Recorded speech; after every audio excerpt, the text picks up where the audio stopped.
It's never perfect.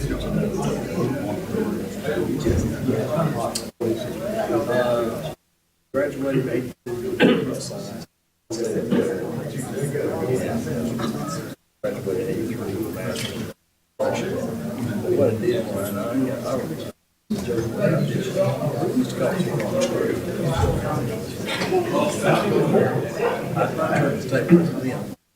I down here, Clinton State, graduated, transferred every hour. So I got up well into my junior year. So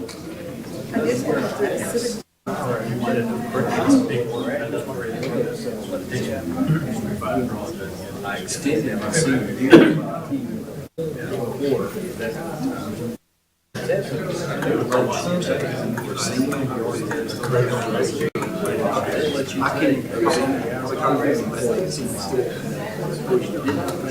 I'm like you said.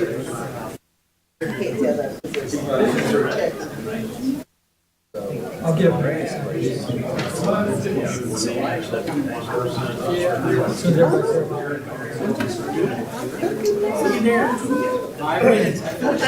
Just about right. You were.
Shifted over something.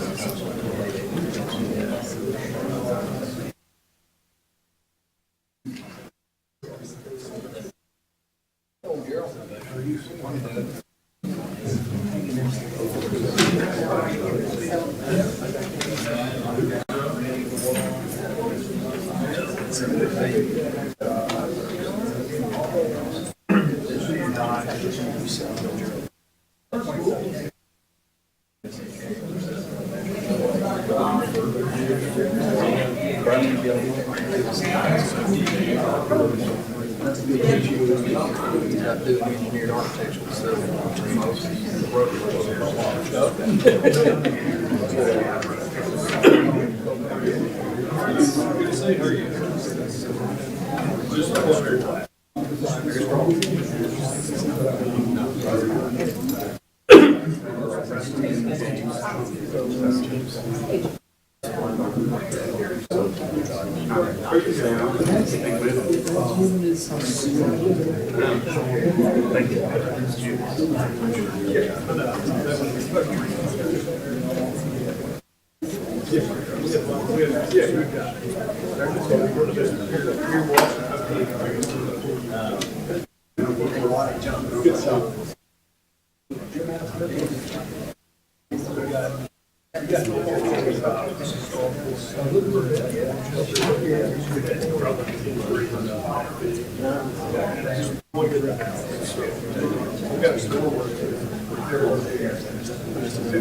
did, and then, Sandra always did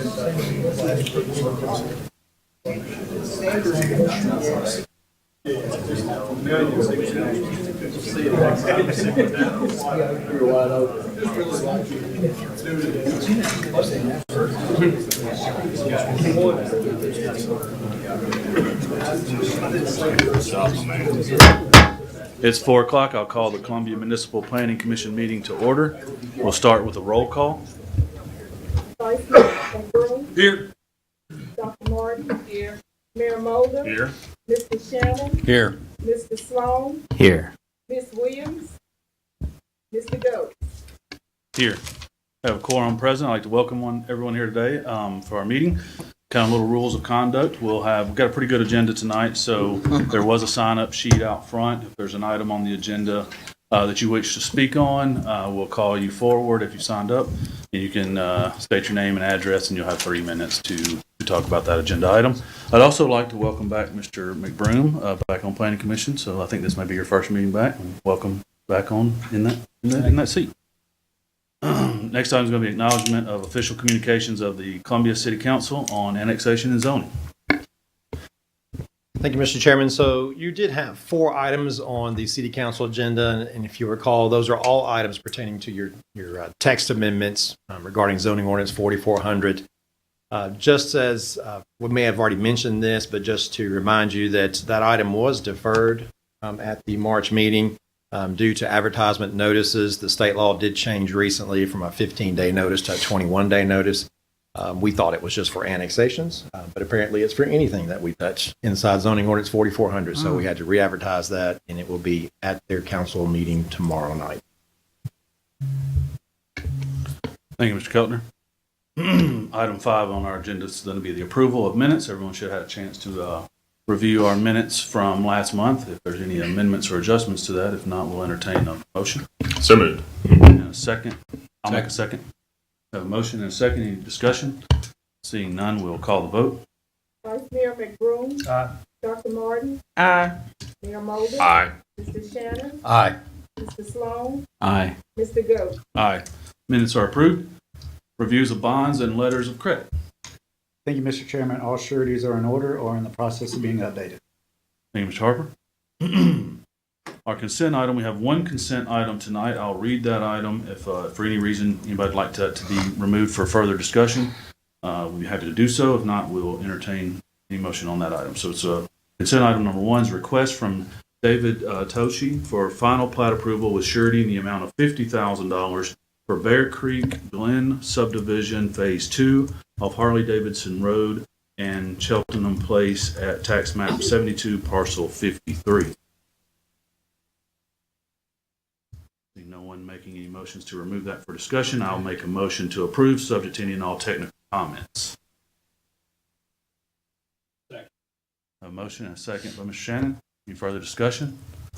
Seeing none, we'll call the vote. Vice Mayor McBroom. Aye. Dr. Martin. Aye. Mayor Mulder. Aye. Mr. Shannon. Aye. Mr. Sloan. Aye. Mr. Goetz. Aye. That item's approved. Then we moved into our discussion items. Our first item for discussion tonight is going to be a request from Olivia Dubois for preliminary PUD master plan approval with architectural design regarding construction of a 45,000 square foot commercial building in the Honey Farm Crossing PUD subdivision, being a 7.49 acre portion of tax map 51, parcel 58 in Nashville Highway and Honey Farm Way. Thank you, Mr. Goetz. This request will be located at the northeast parcel of Nashville Highway and Honey Farm Way. It's currently a vacant parcel, and the proposal for the 45,000 square foot Walmart store does have several deviations outlined in your staff report. Keep in mind, this is a planned unit development, therefore the applicant does have the ability to ask for deviations against the PUD and use standards of the ordinance. Here on the screen, you can see that this particular site is subdivided into building lots. With that, the proposed Walmart store does in front an internal drive section that fully meets our regulations. It does have the two 11-foot travel lanes with a sidewalk that's leading all the way from Honey Farm Way to Nashville Highway that completes that street section. However, there is a slight modification that staff does allow. There's a sidewalk that fronts the Walmart store without having a planter strip. However, they are proposing tree wells that the ordinance does allow in lieu of a planter strip. Nevertheless, the building sites, there are two building sites that slightly exceed the 180-foot max. However, it is within the parameters of 20% that staff can deviate from. One thing to note regarding this particular site plan is you'll notice that there's red lines going across the parking areas in fronting the internal drive. That is because the applicant does have the ability to use parking lots as principal uses on their building site. And when we get to the landscape plan, you'll notice it's delineated by a fence and a hedgerow as required by the ordinance. And so it does meet all the ordinance standards for parking as it's proposed in terms of layout. Here in the landscape plan, you'll notice that there is a hedgerow down the middle of the parking areas with a fence. And then in addition to that, there is a full perimeter fence and hedgerow in fronting Nashville Highway and Honey Farm Way. Delving into the deviations, regarding the first deviation to exceed 180 feet for building sites, the second deviation is a 75-foot parcel buffer that's required on the north boundary side. There is some anomalies there with utility lines, so the applicant is proposing to place a 6-foot shadow box wooden fence and also a tree line within that 75-foot buffer. The ordinance requires evergreen trees, and the applicant is proposing to reduce that but add that fence. The next deviation is regarding the particular building. We did recently change the ordinance to where the Planning Commission had the purview that the applicant did not want to pursue 2 stories. There had to be a justification. The Planning Commission was able to deviate from that standard, but would like to note that in the elevations, it does appear that it is 2 stories with the additional glazing on the upper parapet. The next deviation is regarding retaining walls. Going back to the site plan, there is a rear retaining wall, and the ordinance does require evergreen shrubs at the base of that. The applicant is proposing not to have those evergreen shrubs due to the ability of maintaining that.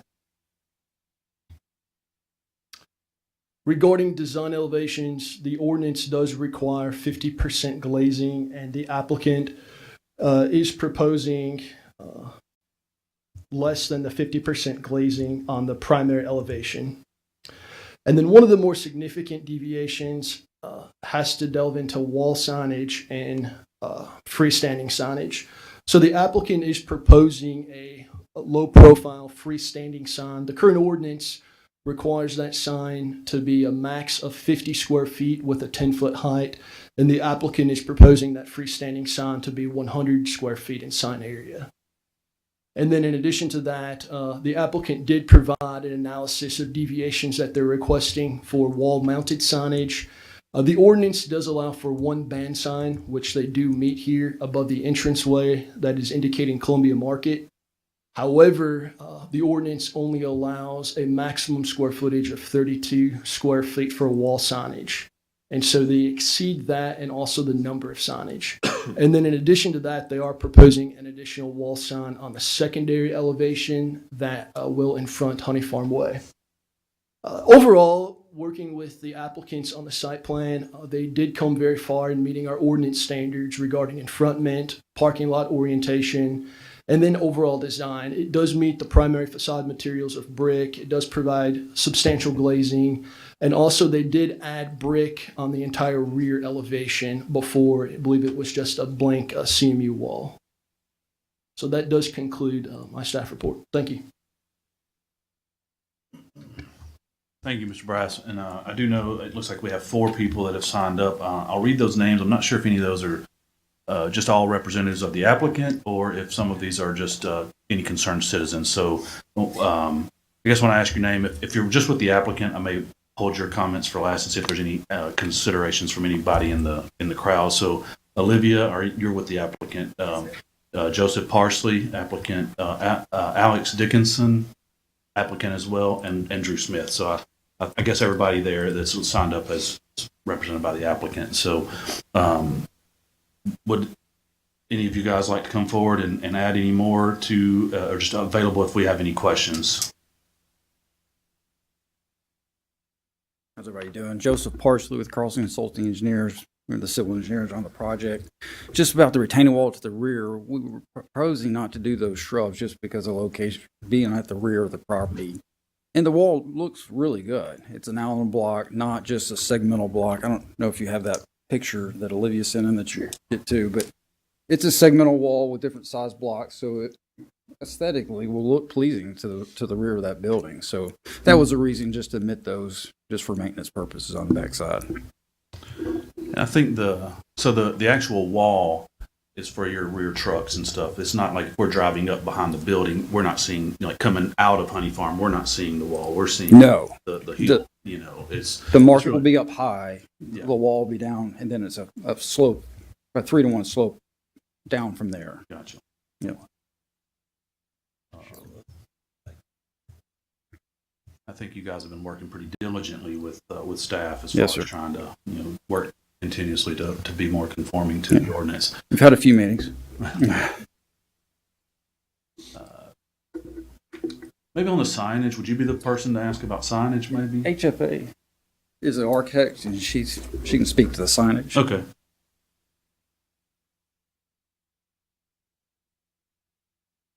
My name is Kirsten Whitehead, and I represent HFA, which is the architecture firm for Walmart. Kirsten, was that right? Yes. Thank you. Yeah, so just really I appreciate you guys. I think the original maybe wanted to do a big sign on poles and stuff. Yeah, and we now had a we've come pylon down sign. to the monument signs, which I think more conforms with our ordinance. I assume based on it being Walmart, you have certain sizes you want the Walmart logo and stuff to be, hence the reason you're asking for 100 square feet instead of Correct. We are maintaining branding standards for Walmart, but we have also reduced that. So what you are seeing is actually a reduction from what their standard brand is. I guess maybe my most important question I'll ask you is about the big Walmart banner sign that would be on the south side of. Mm-hmm. Does it have to be there? Does it have to be that big? So what we were trying to do is create a frontage for Honey Farm Way. So we were just trying to kind of create more of approach. And when we were working with the city, we thought that would kind of show a good stewardship in trying to communicate a face rather than just doing a blank facade. So a prototypical side elevation would have none of that articulation, none of that branding, none of that. So we thought by providing that brand wall and that additional articulation, that would kind of dress up that facade to meet some of the ordinances that maybe we were lacking or deviations that we were seeking in other areas. So really more of an attempt to not only let the residents of Honey Farm know that you're there, Right. but also to add some character to that wall. I guess. Exactly. Yes, sir. Could it be smaller of any kind? I would have to visit with, our client to see. Because what our it seems to be options are. about the same size as the front one. Yeah, it is. It is the same size and it is the same scale. And Yeah. I think with the big monument sign you're going to have for the people traveling north, you're going to see the monument sign as easy as you're going to see the banner on the side of the building. Yeah. So, I mean, I guess maybe I would ask, would the city be open to, if we were to remove, let's say that branding wall is something that our client wants to stick with, or that size, it's one or all, would you be open if we removed that blue and removed the signage completely from that facade, but we still maintain the articulation that we're showing and the materiality? Would that be something that the city would be open to? Yeah, I'd have to lean on staff a little bit, kind of see if that would be kind of more in coordinates with, or in compliance with our ordinance, I guess, and appearance aesthetically as well, so.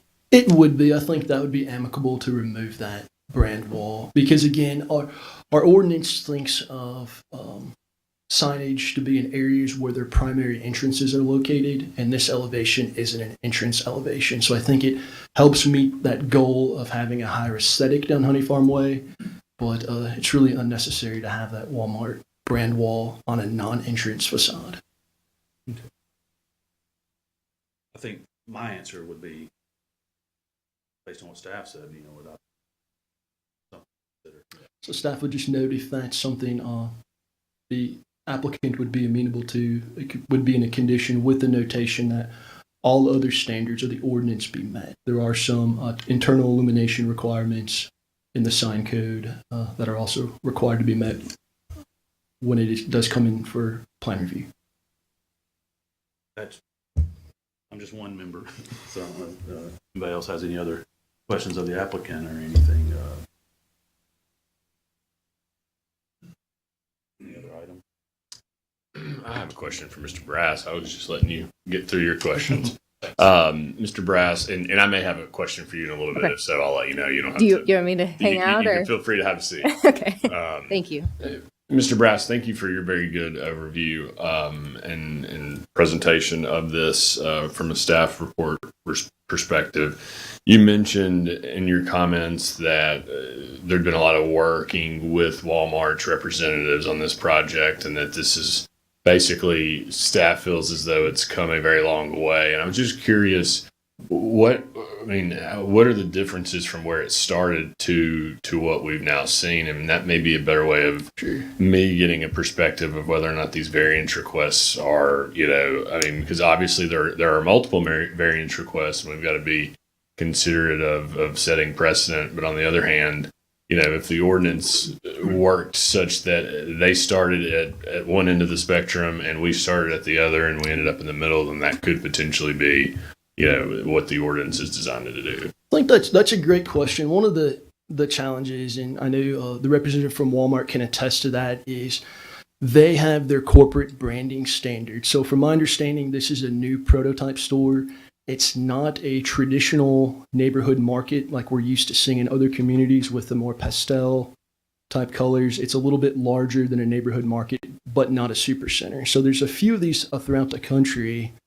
And I think that Walmart has made a great attempt in adding a more highly prescriptive standard in their elevation. When it initially came in, it was basically just a very plain, flat facade with no articulation and limited glazing. One of the things that they did add, you can see here in the image, is there is a canopy bump out that adds kind of more of a pedestrian element to the site. And I think that also the biggest thing to consider is they're not asking a deviation for enfrontment of the internal drive. They're meeting that full drive standard. And also they're not asking for a deviation for parking because they did agree to that standard for parking as a principal use. So I would say that staff would feel very comfortable with this proposal because it meets kind of the most overarching standards of the ordinance, albeit there is the sign deviations for the wall-mounted signage. But it certainly did come a very long way. I think this may have been the third or fourth rendition that we worked with to get it to Planning Commission. And I know that I had some conversations with them early on in the process, and that they were very intentional about wanting to work with the city, and I certainly appreciated that. Two more questions, Mr. Brass. Is there any connectivity here, sidewalk wise, or ability to provide continued connectivity for this area that's continuing to develop? So one of the positive things about the orientation, if I can go back to the site plan, and this is really just thinking about how city planning is important in a holistic approach, is they're adding that new internal drive section right in front of the store, which that internal drive section will connect with the Leaf Cutter B Way, which is the road that's directly behind the new proposed McDonald's. Likewise, if you notice, there's a stub out to the very north of the property where the buffer is. And so what that does is that sets up a development standard to when that property to the north develops, we have a true internal drive section built up, which then in turn helps reduce conflicts onto Nashville Highway. So if I'm a business, I can eloquently go down to Honey Farm Way to get to that stoplight without reducing curb cuts. And then again, it kind of goes back to our ordinance. It requires internal drives with sidewalks. And so it does meet that requirement by having a sidewalk along the street section that'll connect with the sidewalk on Honey Farm Way. So it will allow someone maybe living in Honey Farms, they can have an alternative means of getting to Walmart without having to drive. They can safely walk there. And I remember that was part of the conversation during the Wawa process. And last question, Mr. Brass. The chairman, I think, asked this question already, and the response given by the architect was very sophisticated, but I got a little lost, so I just wanted to go back to it. We're talking about the 100-foot sign. We're talking about the sign at the entrance on what would be Honey Farm Way and Nashville Highway. Is that correct? Yes, sir. So you can see here in the image, there's a sign here on the side, the wall-mounted sign on the side elevation. Right. That's the sign that we're discussing. And that's the sign that is what size as opposed to what the ordinance So requires? the ordinance allows 32 square feet, and with that particular lettering and the logo, the lettering is 200 square feet. I believe the logo was 88 square feet. So that well exceeds the number and the maximum square footage that we allow. So the monument sign is sufficient as is. The only deviation from the monument sign would be 50 square feet. It meets the height requirement of 10 feet. So they're asking for a 100 square foot sign, which So our code allows 50. They would not actually be taller than 10 feet. It's just No, that they, okay. Because Which 10 feet is our standard right. requirement. And for the future developments going in that area, that will be their site. Correct. 50 square feet at 10 foot height. And have they already, I mean, how many have already been approved with that size sign? So the McDonald's, that'll be the next development. It's been approved. I believe they have a monument sign at that standard. And then because it is a PUD, we are having them have their sign requests with the PUD submittal. So if a next applicant, let's say, wanted to come and deviate, they would have that ability to do that. Okay. All right. That's all the questions I have. Thank you, Mr. Brass. I think to piggyback on that, Mayor, the increased facade material, so they increased the brick throughout the bottom portion of the building, as well as wrapping it around the backside, as well as adding the variations to the parapet at the top for the ridgeline look on that. Those are some of the things that they did to try to add extra that they didn't have to do with regards to materials. The retainer wall is the same way. I believe it's your fifth attachment on your document there. That retainer wall is a nicer, as described earlier, a nicer design retainer wall versus just a stack block, texture block, standard wall there. So there are a few things in there they tried to do to offset some of the deviations they were asking for. I've got a question. Sorry. I mean, some of those things you were talking about, like adding brick at the bottom, you were saying that they did that, but our zoning requirement would require that. Not under PUD. well, for a knee wall, yeah. No, I mean on the building. It's an optional. Around the base. Not for the knee wall, but for the rest of it. So they're going up much taller than that. Yeah. They're going up, let's see, I can't find the height. I think that alludes to, like, for example, the brick that's going to be in the complete rear elevation Yeah, of it. I saw it was side, or it was different before. Yeah, So the way our ordinance reads is that the materials apply to facades, and the rear elevation would not be a facade. Therefore, that's something to think about. Mm-hmm. How we define articulation is probably something also to think about, because there's a lot of these walls that are flat, for lack of a better word, and we're articulating it with the parapet. So yeah, the ordinance has it every 100 feet. There has to be a change in the articulation. And it's so that it appears like two buildings together.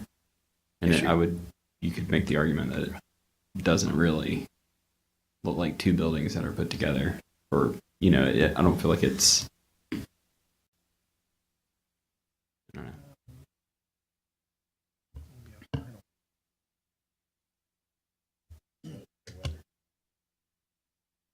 know. The side Walmart sign, where are we at on that? I'm still not sure. Are we gonna, are you wanting? I think the way I understood it from Ms. Kirsten's comments were she'll meet with the applicant and potentially completely remove. And because it would aesthetically, if I'm right on this, doesn't really have any negative impact. It actually closer conforms to our ordinance by not having that side Walmart banner sign on the building. So I think just to make the motion clean, we would need to know if it is going to be there or not. Yeah, I think gotcha. If for some reason it can't be, then the applicant they would have to come back. Yes, come back. Yeah.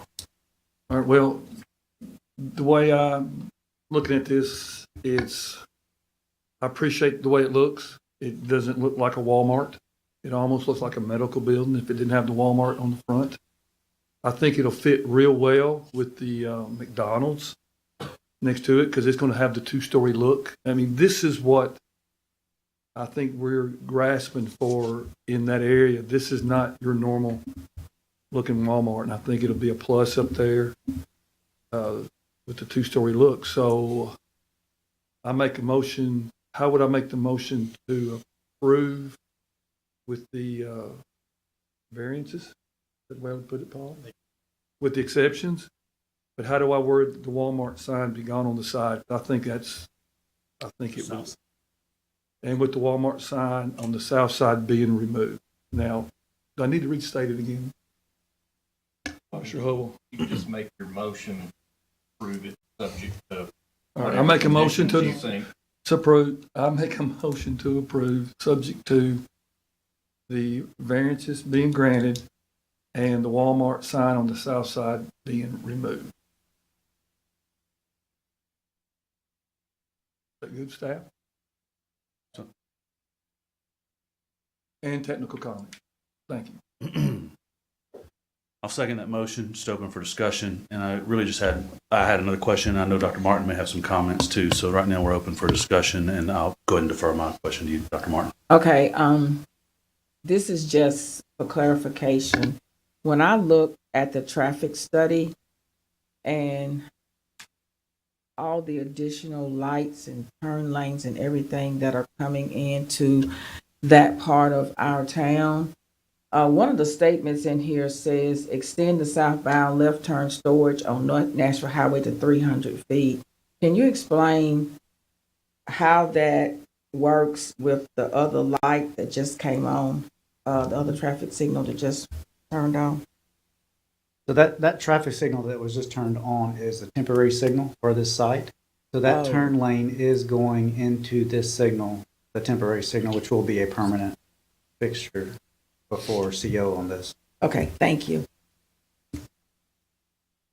I just had one more question, I guess, maybe in conjunction with the motion, but really more, I probably should ask this first, but from the applicant on the wood privacy fence that's going to be on the north side of the property, I guess it's going to extend and be pretty visible as you are traveling up and down.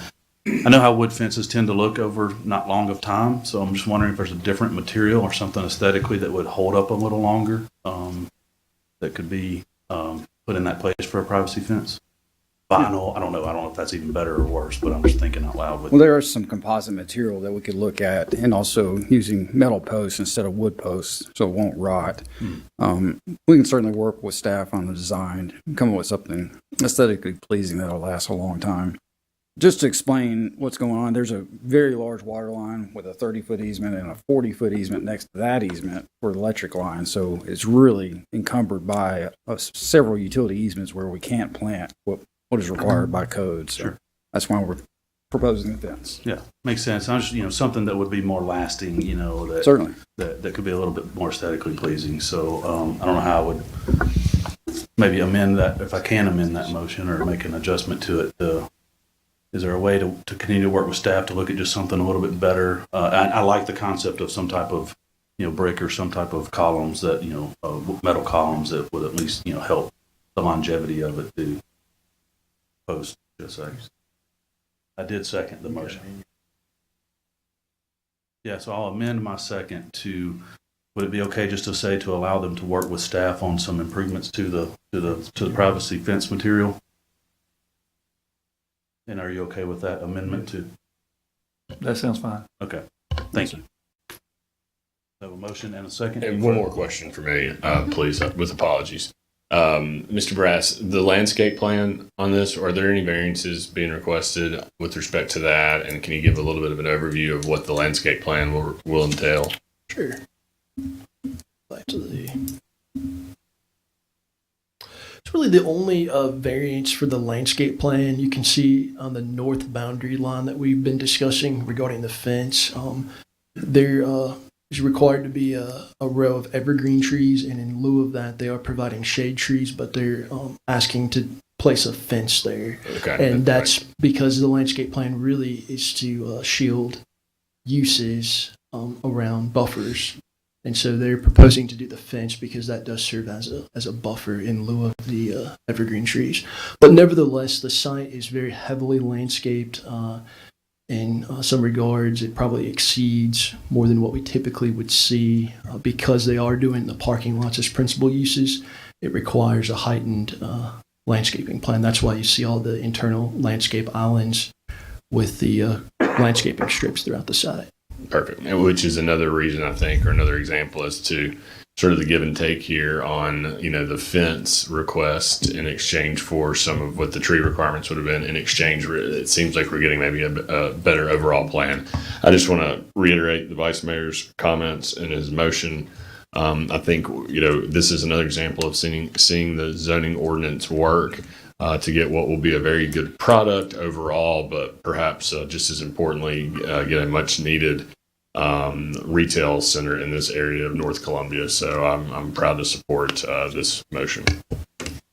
Thank you, Mayor. Any other discussion on this item? We have a motion and a second. Mr. Sloan. Just another note. So if you could look at the older elevations from February, go into the newer ones in March, there's a significant reduction of glazing. But it's just so that pedestrian walkway, it looked like previously there was glazing between those. That was taken out. But it looks like in it, there's not a new indication of percentages on that either. So the ordinance, we do have it in the staff report. It does require 50. And with the latest and greatest elevation that you're approving, they're proposing 15.7% glazing.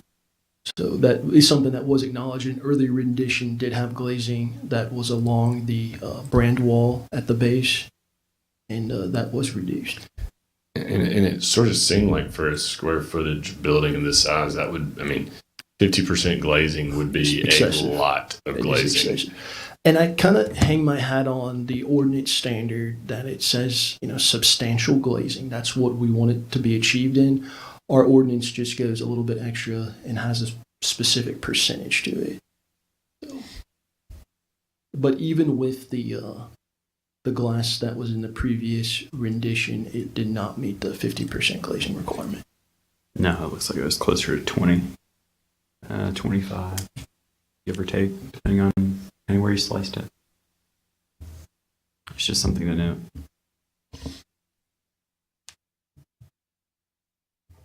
Thank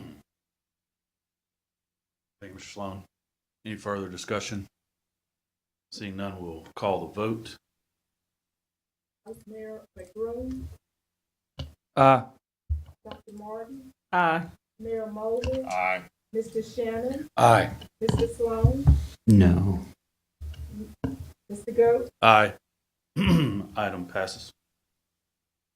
Next item on our agenda tonight, request number 2 is going to be a request from Alan O'Leary for preliminary and final plat approval with surety at tax map 89, parcel 41.14 off North James Campbell Boulevard. Thank you, Chairman and Commission members.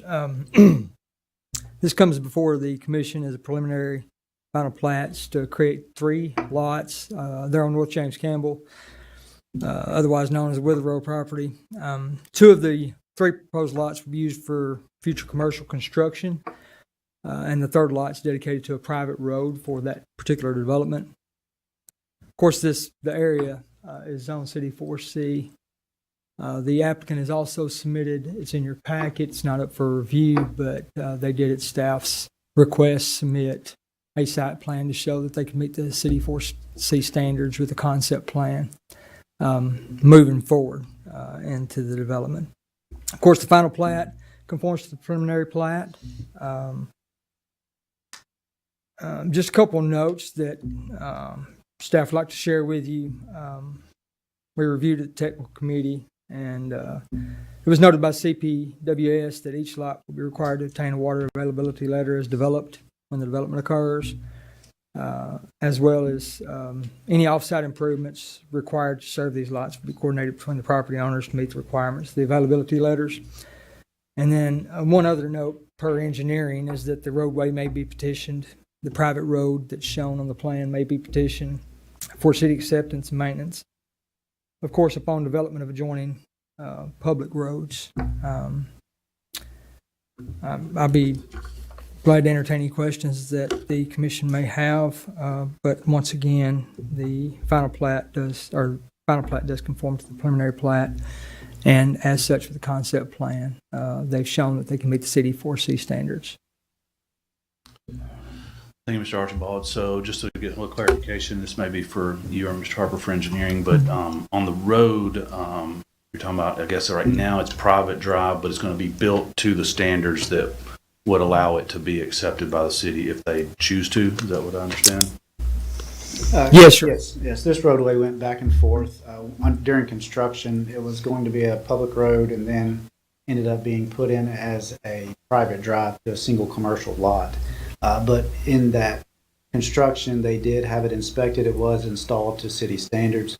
I fully anticipate that if the property behind it continues to develop with the HPR, HRP site, that they will petition for this to be accepted, and it should be, to not leave a little segment. And at which time a traffic study may need to be done as to at what point will a traffic study may determine what needs to be done on that? Right. So a traffic study was done for the site behind, which is connecting through this roadway, and a right turn decel lane is warranted at this access with James Campbell. And depending on what Lot 1 and Lot 2 house, they could trigger their own traffic study. It just depends on how many trips they generate. Gotcha. And I guess one more question, maybe I saw something in the staff report about, I guess, a owner's permission letter that they're accepting, I guess, ownership or responsibility for the retaining wall. Is that sufficient? I mean, I guess we just wanted that because as this retaining wall, I assume it's not in the right of way, or is it in the right? It is, and that's why we wanted that note added. And there is a potential for that wall to be removed depending on how the lots 1 and 2 are. Okay. To piggyback off that, that was one of the main reasons for the request for the maintenance of that wall and removal possibly of that wall. It falls to the adjacent property owner, the HRP. And that's sufficient, I assume, maybe? That's correct. Yeah. Okay. Yes, sir. Thank you. I do know, Mr. Vick, were you just here representing the applicant? Okay. Being that it conforms to all to the ordinance, I make a motion to approve subject to all technical comments. I have a second by Dr. Martin. Any further discussion? Seeing none, we'll call the vote. Vice Mayor McBroom, Aye. Dr. Martin, Aye. Mayor Mosley, Aye. Mr. Shannon, Aye. Mr. Sloan, Aye. Mr. Goode. Aye. That item passes. Item 3 on the agenda, request from Julia Lannon for preliminary and final plat approval with surety of Columbia Commons subdivision located at 115 South James M. Campbell Boulevard and Nicholas Long Drive.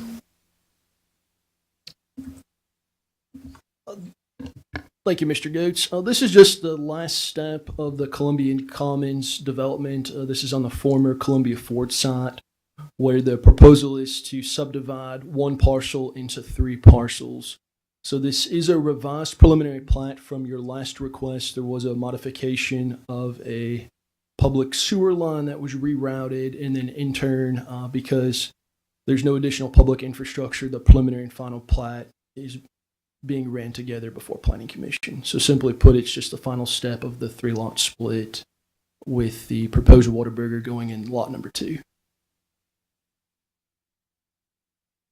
Thank you, Mr. Brass. I also see, I guess, a similar note on this one as well in the staff report. I guess just pointing out that Columbia Water has indicated, similar to the previous one we just talked about, that a water availability letter will be addressed at each applicant. So, everybody's acknowledged. But at time of building permit, yes, sir.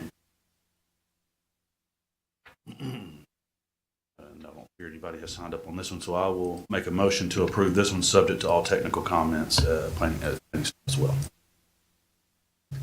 Second. Have a second by the mayor. Any further discussion? Seeing none, we'll call the vote. Vice Mayor McBroom, Aye. Dr. McLean, Martin, Aye. Mayor Mulder, Aye. Mr. Shannon, Aye. Mr. Sloan, Aye. Mr. Goat, Aye. That item passes. Item number 4, request from Preston Ayer for preliminary plat and site development plan with alternative performance approval of a new out parcel at 800 South James M. Campbell Boulevard, being a portion of tax map 100N, Group L, parcel 6 and 7. Thank you, Mr. Goetz. This request is for the Columbia Mall site for a new site development plan and preliminary plat. With this particular request, it introduces a new building site for a proposed 12,000 square foot retail tenant space. So currently, it would be located in a parking lot area. No different than any traditional preliminary plat or subdivision that we see throughout the city. Whenever new building sites or lots are introduced to a property, it has to meet the enfrontment requirements of such. As you can see here, this is just our basic internal drive section from the ESS standards. And simply put, it's just 2 11-foot travel lanes, a 5-foot planter strip, and a 5-foot sidewalk, which is the requirement. And the zoning ordinance, as you may be aware of, requires that all internal drives must connect with thoroughfares or other internal drives, just like any traditional subdivision would have.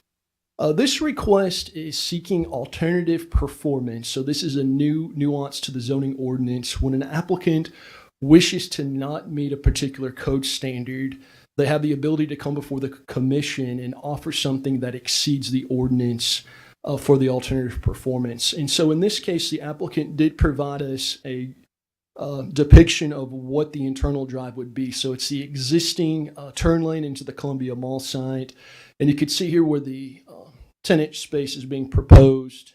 Likewise, there is an existing PUDE that goes out to Shady Brook Street, with the La Hacienda restaurant existing there on the north side. So what the code requirement would be is there would need to be a sidewalk running along that entire green area that interconnects James Campbell with Shady Brook Street to make a full internal drive section. And the applicant is only proposing to install the 5-foot planter strip and sidewalk in front of the proposed tenant spaces. And with the alternative compliance, the applicant is stating that they are exceeding the ordinance by offering an internal sidewalk from the existing tenant space up to the existing retail center across the parking lot for interconnectivity. And so that would be the request today before Planning Commission. If the commission sees that the internal drive is not warranted, if that can be accepted as the alternative performance.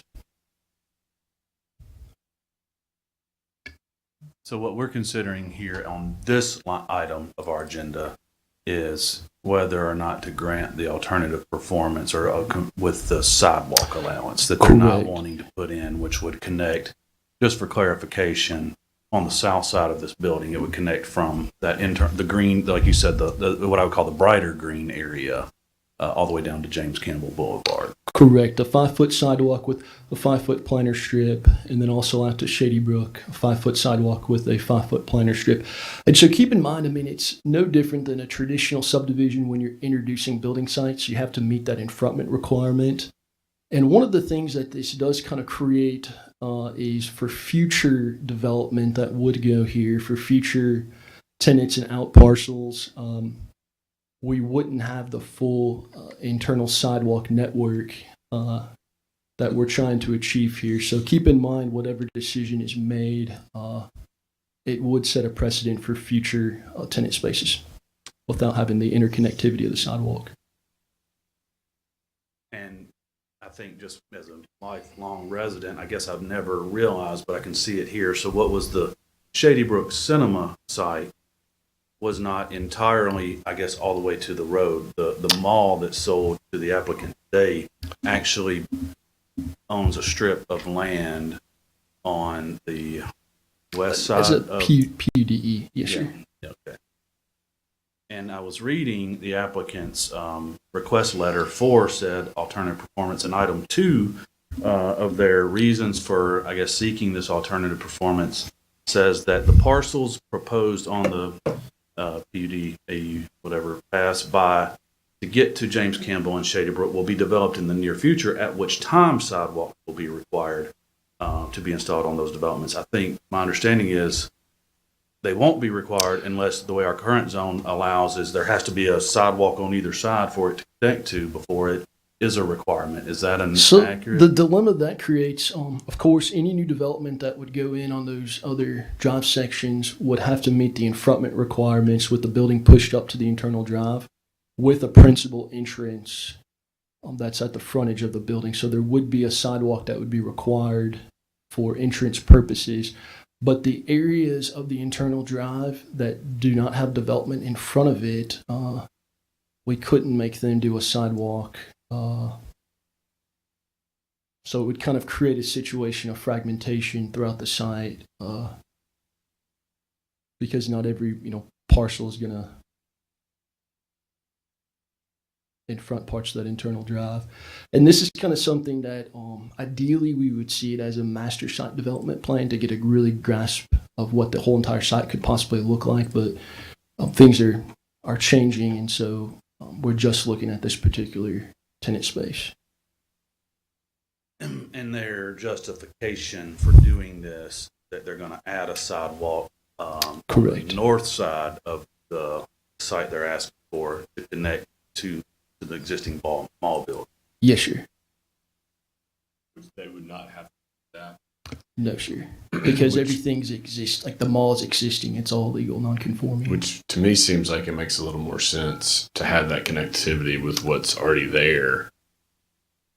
It does make sense. However, I think it goes back to the challenge of, like in a previous case that we heard, they introduced a building site. Therefore, by introducing a building site, they have to meet the internal drive standard.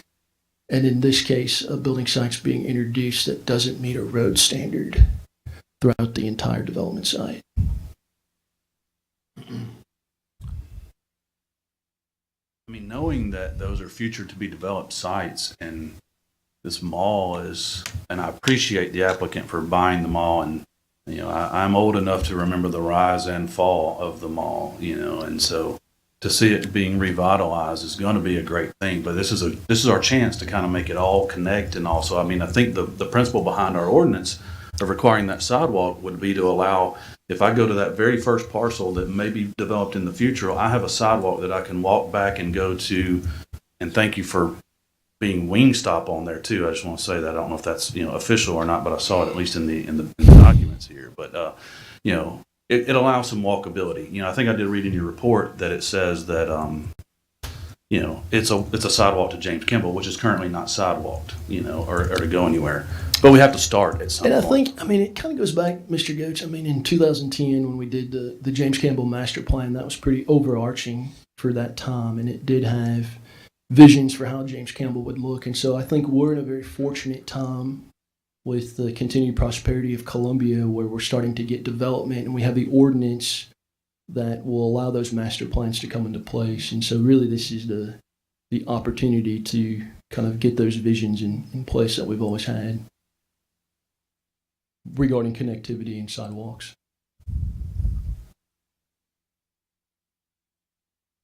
And I do think, and I applaud you guys as well, and I'm not sure who's with the applicant. I didn't see anybody signed up, but I see some hands back there. I can agree as well that adding the sidewalk from this new proposed to the existing mall, as that gets built out, as a necessity too. But I don't know that I can see the reason for not wanting to put the sidewalk in now. It's got to be put in anyway. It's kind of a start to the whole revitalization of our mall, which again, thank you for taking that on.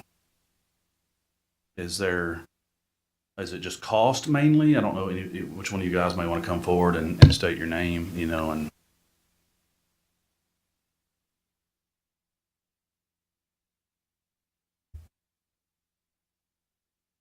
Hello, my name is Wyatt Welchie. I'm the principal of Highland Capital. I'm part of the group spearheading this redevelopment, so we very much are excited about what's coming.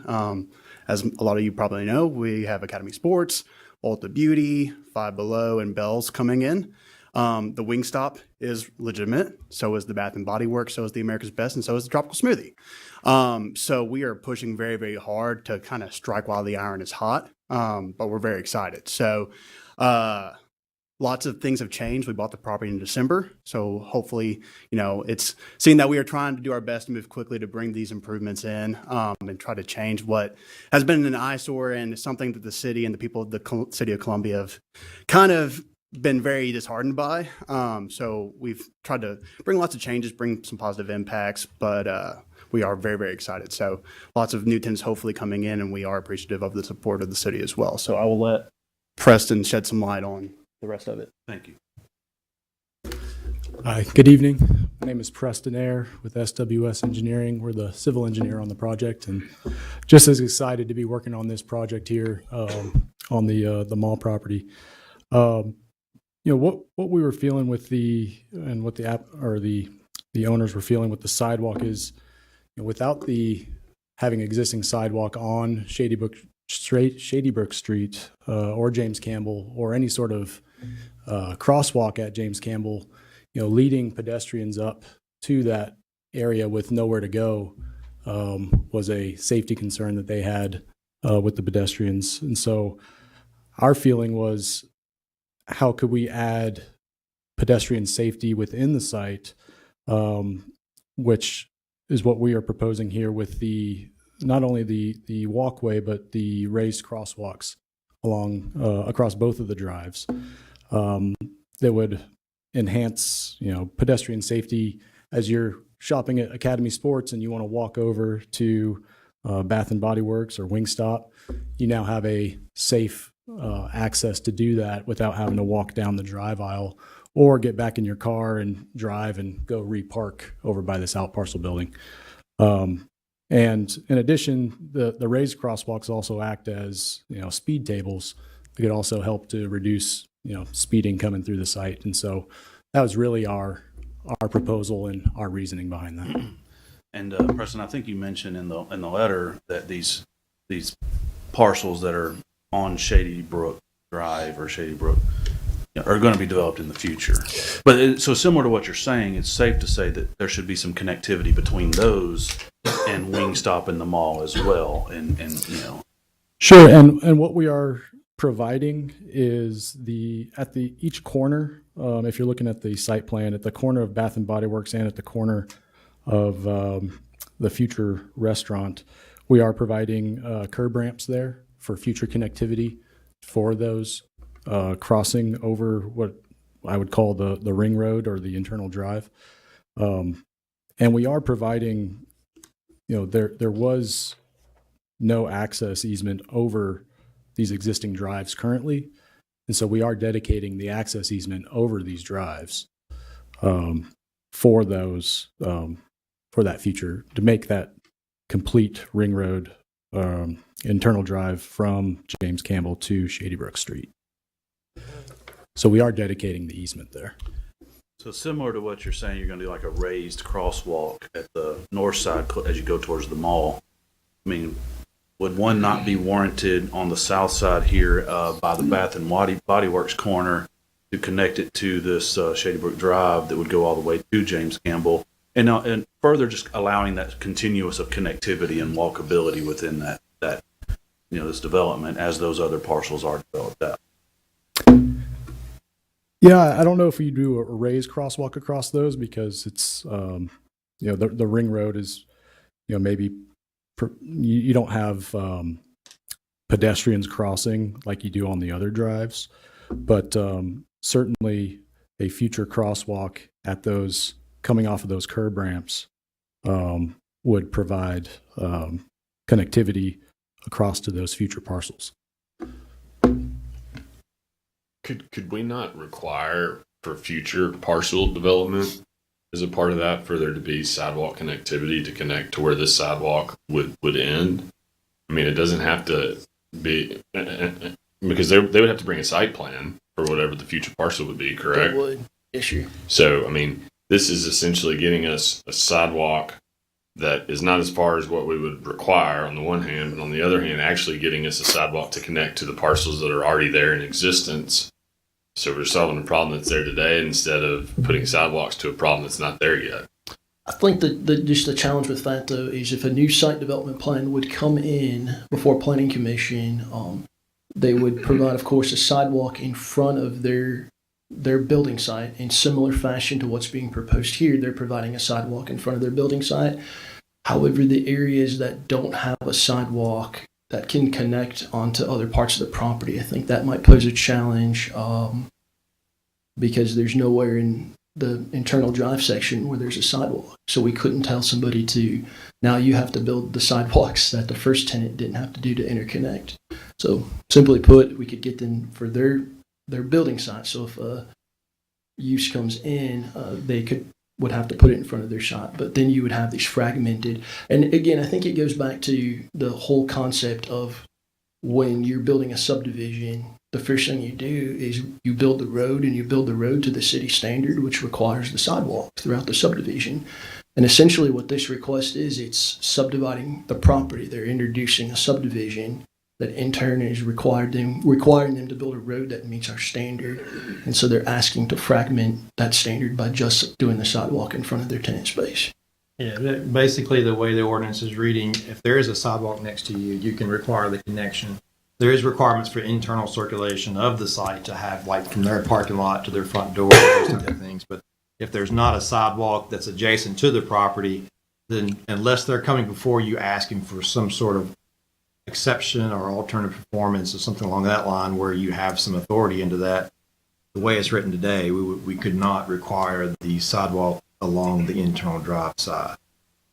But I mean, it's the same owner of the property, right? And so ultimately, they would want to have that connectivity as that time comes. It's not like that would be the idea, but I think it's they would ultimately want this when they do their development. But I mean, they're going to control when that next development occurs, but when there'll need to be the connectivity. Yeah, and I think the challenge is, ideally, they would want that, but I don't think we have any control to make them do that.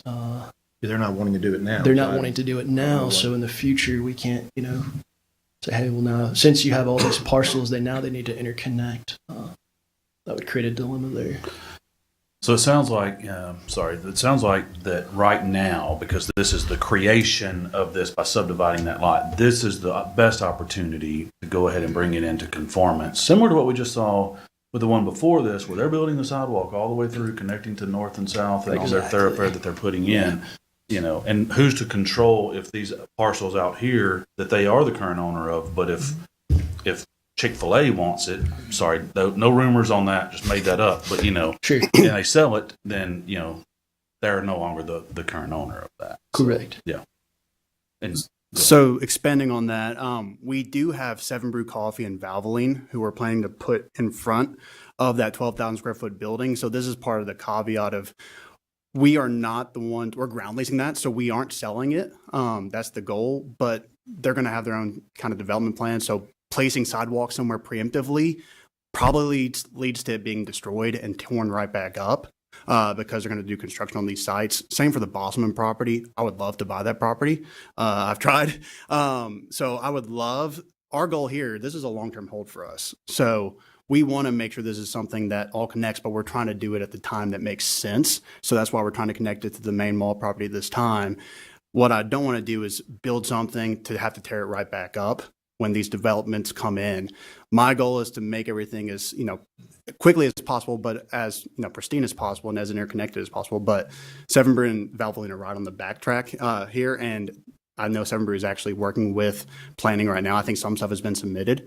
So those are coming along quickly as well. So just to provide And I can some speak for the Seven Brew staff, did review that today. Actually, they submitted a site development plan and it does not indicate a sidewalk along the internal drive because Seven Brew is using James Campbell as their infrontment that's existing, something that's existing. We can't tell them to put a sidewalk in. However, they could potentially put a sidewalk on the other side of the internal drive where the Seven Brew is not there to not disrupt their site plan. Because keep in mind, going back to what our required ESS standard is, it's just a sidewalk and planter strip on one side of the street. So maybe just in conjunction with what the mayor asked, there's really, aside from just making them putting in now and not granting the alternative performance, there's not a way we can make it like a condition that this goes in when these sites are developed, that regardless of who owns it, it's a matter of we got to put it in, and then if somebody needs to cut it out and put an entranceway into it, that's just part of the development of that site. It is, it is a part of development. So, if you would put a sidewalk in, typically if who's developing, which I don't think Highland Capital is actually building Seven Brew. I think they have their own development team that's building it. So if they're tearing it up, then they're the ones that got to replace it. And what happens is that you, as to Austin's point, is say the Seven Brew comes in, but then the oil change is not. Now we have this gap now between Seven Brew and the out parcels and the main building itself that may never get developed. Yeah.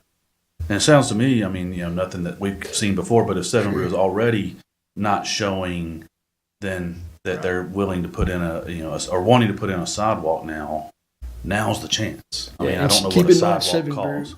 Seven Brew was not required to do that because they met their enfrontment on James Campbell. Right. Yeah. Now it's just, again, it's kind of no different than a subdivision. When you build a house, we're not going to condition future lots to say, well, when that house comes in, you have to put your sidewalk. We just can't hold them to that. Right. I live close enough to this. I can see, the mall. I've joked with these guys a lot because we talk about a walkable community, and I'm like, I'd love to be able to walk there. It wouldn't be far, but there is that fear that you mentioned of crossing James Campbell. But if we start getting sidewalks and if we start getting, crosswalks that go in, it would create some opportunities to do that, which is, we got to start with doing so. And I don't know what the overall cost is with putting in this, I don't know how many feet that is of a sidewalk down through there. So just to add on to that, it wouldn't be just the cost of a sidewalk.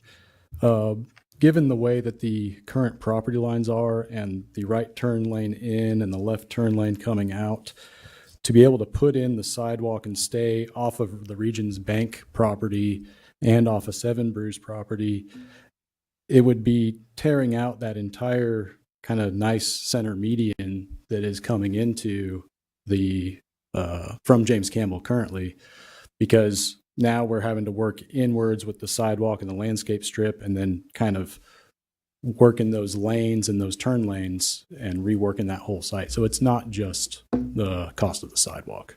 And so there's not room other than taking away space of what may be not without taking away and reconfiguring the intersection with James Campbell and because if you take away taking away the median, the center median, right? We can't take away property from Regions Bank or Seven Brew.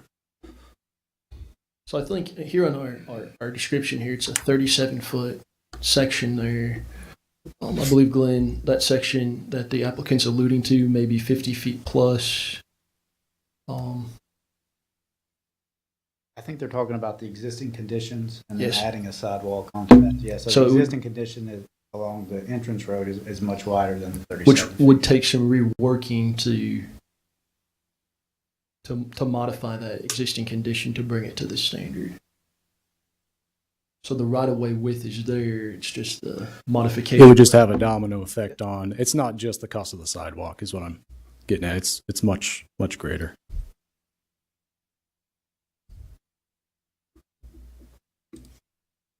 Are there any, I mean, I put you on the spot, but as it stands right now, it is y'all's plan to leave that entrance the way it's been forever with the monument sign, or the, not monument sign, but with the pole sign and the landscape, in between and stuff? Or do y'all have plans to eventually kind of redesign the entrance into this newly developed, what will be, over time, your goal would be to make it this highly desirable to go to kind of a shopping retail place?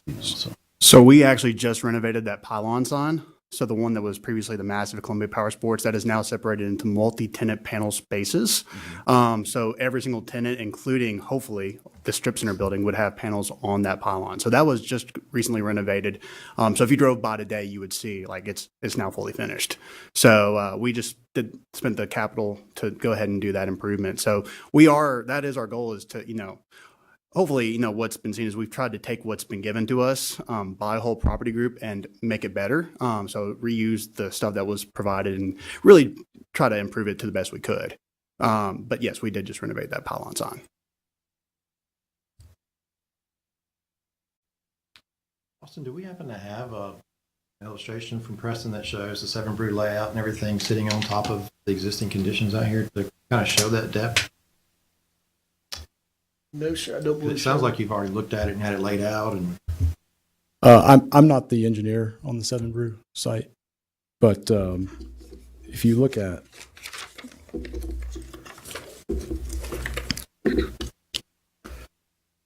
I guess I was just asking. So you had to know where their construction sites, where it's going to lay out in order to do the. I have seen their parcel carved out. Yes. Yeah. Yeah.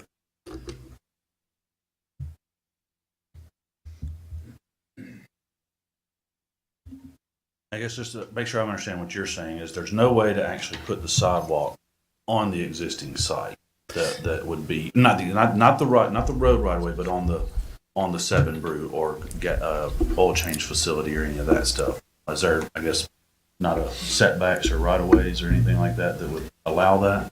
I would have to look at Seven Brew's plan compared to what they're showing here. I mean, it definitely widens out as you get in closer to the site, but there's a pinch point as you get right to James Campbell. But now they're not doing anything there because of this creek. Right.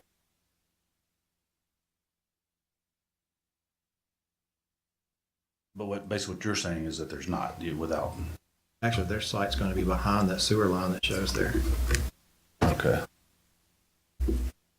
The creek and the sewer line created an issue for Seven Brew. They went to Board of Zoning Appeals asking to increase their max setback due to the creek, which is unself-created by themselves, and also the sewer line that's running through there, that main trunk line. So they're actually sitting further back into the site. But we don't know if there's enough room to put a sidewalk on the drive-throughs. Yeah. It seems to be important, from a perspective of requiring a sidewalk and then making those parcels potentially not usable, or having to redesign the whole entrance way into the project.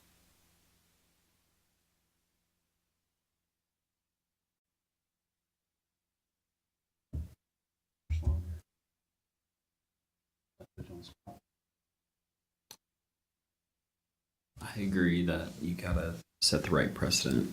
I also agree that it's hard to pigeonhole somebody into something without knowing. It sounds like we need more information before you can make an informed decision. Yeah, and I guess maybe that's what, Austin, you were touching on, that a lot of times when we would see something like this, we would see a bigger concept plan, kind of see more of what the whole vision of a subdivision would look like versus, I guess as we're creating this, additional parcel in there, so.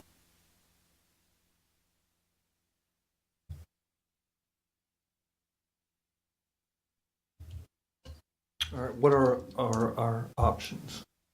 That's a good question. I mean, I'm leaning towards, originally when I came in and was reviewing it and talking, and I thought, the sidewalk connection seems to be a good connection, and, not unbeknownst to knowing that, it is a bigger issue with design, I guess. So, I guess the options at this point would be we got a couple options. We could approve it with the variance they're asking for, or we could defer it, see if there's some options of reviewing some options for said sidewalk, to at least have Preston or staff or whatever see or together if there's some options to accommodate this walk. I mean, I think we can all agree that a 7 Brew or an oil change facility would want to walk to, keep using Wingstop, not trying to show favoritism there, but Bath and Body Works maybe, or America's Best, eyeglasses, whatever, but I guess it means more to me to know it's not feasible to grant a variance than it is to just grant a variance because we don't want to. That's not the whole point of why we did this alternative compliance, reasons. So that is a good point, Mr. Goetz. Is it even feasible? I know the 7 Brew, I think it was mentioned that they were doing a ground lease on it, so they're currently in site construction plans. Maybe could be revisited to see if the sidewalk could fit along the internal drive section in front of the 7 Brew. is the 7 Brew, which it sounds to me is the southern parcel that's going to be. Yes, sir. Is that the bigger one that's a concern because of the entrance and the turning lanes and stuff? And is it feasible to sidewalk the other parcel that would go at least up to the 7 Brew parcel? So I believe and Austin, correct me if I'm wrong, the Valvoline parcel, because it does not have frontage on James Campbell and would also be using this internal drive, they would have to install sidewalks on there. Correct, because the Valvoline would have to have enfrontment on the internal drive with a principal entrance on the internal drive. Therefore, they would have to have a pedestrian connection, but that's just for the facade area of the Valvoline. So I think what I'm hearing is we've got the 7 Brew that's currently in review process, and how would you interconnect the 7 Brew with the Valvoline oil place? There's an area right there that they're not going to own between the two, and we couldn't tell Valvoline or 7 Brew, well, now you have to build your sidewalk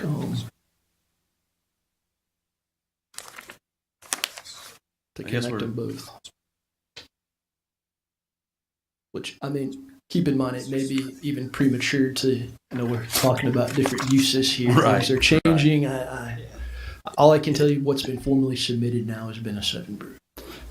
So, is there a way to, I don't know how to ask this question, the mayor I think kind of asked it, but to maybe as you're developing and talking to whoever you're going to ground lease to or whatever, that it just be required that there's a walkable connectivity to the rest of it, in the design and all that, like that there's just, this agreement that however it's designed, that whoever goes in, if it's 7 Brew, if it's Valvoline, if it's whomever, that, the concept is to connect it all together, walkable. So yes, what I'm willing to do on that piece is to, in the Valvoline lease per se, would be to require a sidewalk interconnectivity at that request. So that would be something I could write into the lease on that one. The 7 Brew is a little bit further down, as we're all kind of aware, but also that one's the more complicated piece anyways. So putting this on Valvoline, which would also allow us to not install something just for them to destroy it and spend money for no reason, but also allow it to be more effective in that manner, because then at that point we know what their site plan is going to look like, which allows that connectivity to be better. So what we could do then is put it into the lease, which then allows, even though the codes doesn't require it, I now require it, which I think could be a little bit more effective way to get everybody what they're looking for. So keep in mind, that's something that this commission wouldn't be able to oversee. It's a private lease, a private thing between the party and the applicant. So we have no control over that statement. Well, we couldn't oversee the private lease, but we could make the approval of this appeal contingent upon I think you may be right. I mean, it would be difficult to somehow. We couldn't. I mean, legally, I'm no attorney, but I know it'd be challenging to. And Austin is correct. He is correct. Like that would be something that would be tough. But my hope is that over the past few months, I've kind of shown that I want to do good for the city, and I've hoped that I've done a good job of outlining that much better than the previous ownership that did nothing for years. And in months, I've brought several national retailers in. So I would hope, I've kind of shown good faith on that end as well. And I mean, that's one thing I'll say on this, just sort of like with the Walmart approval that had some requests for variances. I mean, at the end of the day, these guys are clearly invested in this site, and they're going to want connectivity. They're going to be able to require connectivity from their tenants because they're going to know that it's going to make better sense for their property as a whole. They're putting a sidewalk access into a building that is soon going to be, I don't know what the square footage of that building is total, but you've got that fully let out. Correct. And so this would provide immediate walkability from a new out parcel that's going to have 4 tenants, maybe 5, to the major property that has the bigger one. So, I mean, I think, the circumstances here and then, how this could potentially require changing up the main entrance, how it could be building a parking lot just to tear one up because we don't know about the future development, and recognizing that these guys own the property. I think that the request here is one that I could support.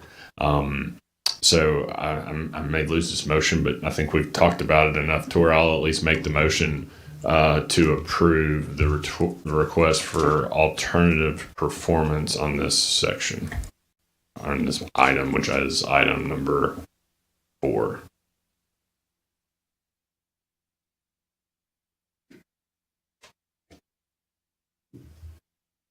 Second. We now have a motion and a second. Any discussion on the motion? Seeing none, I guess we can call the vote on Mayor's motion to approve as presented. Subject to any technical comments. So our options are either approve it, and if we don't approve it, we go back and defer it to show an overlay with what, obviously, you look at the current one to see how it works. So yes, the options would be obviously approve, defer, or deny. Would it be possible to just throw one more thing in? I do have some timelines with these national tenants, so I will say that if we do get denied or deferred, it's highly possible these tenants do not come in because they have to operate and plan out their store openings. So that's just one caveat. So I just want to put that out there as well, please. So what we're voting on is connectivity. On this item right here, we're voting on to allow them to not put the sidewalk in. To a location that's not yet been developed, as opposed to a location that is currently being developed as we speak. To the internal. Right.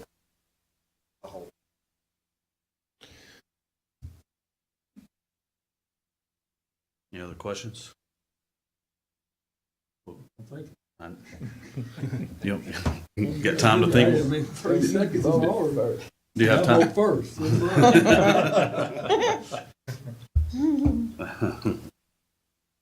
And maybe while you're thinking, I'll say this.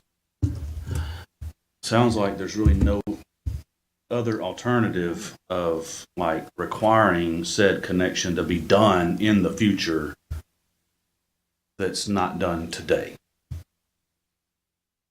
Is there I know we've got a motion on the table, but we are open for discussion. So is there an option? I think you mentioned that there's no space or blank space between possible two parcels, so maybe sidewalking that portion requires the two to be connected in the future. I'm just thinking out loud. So again, we're not able to condition the future. However, I mean, and it may be premature in stating this.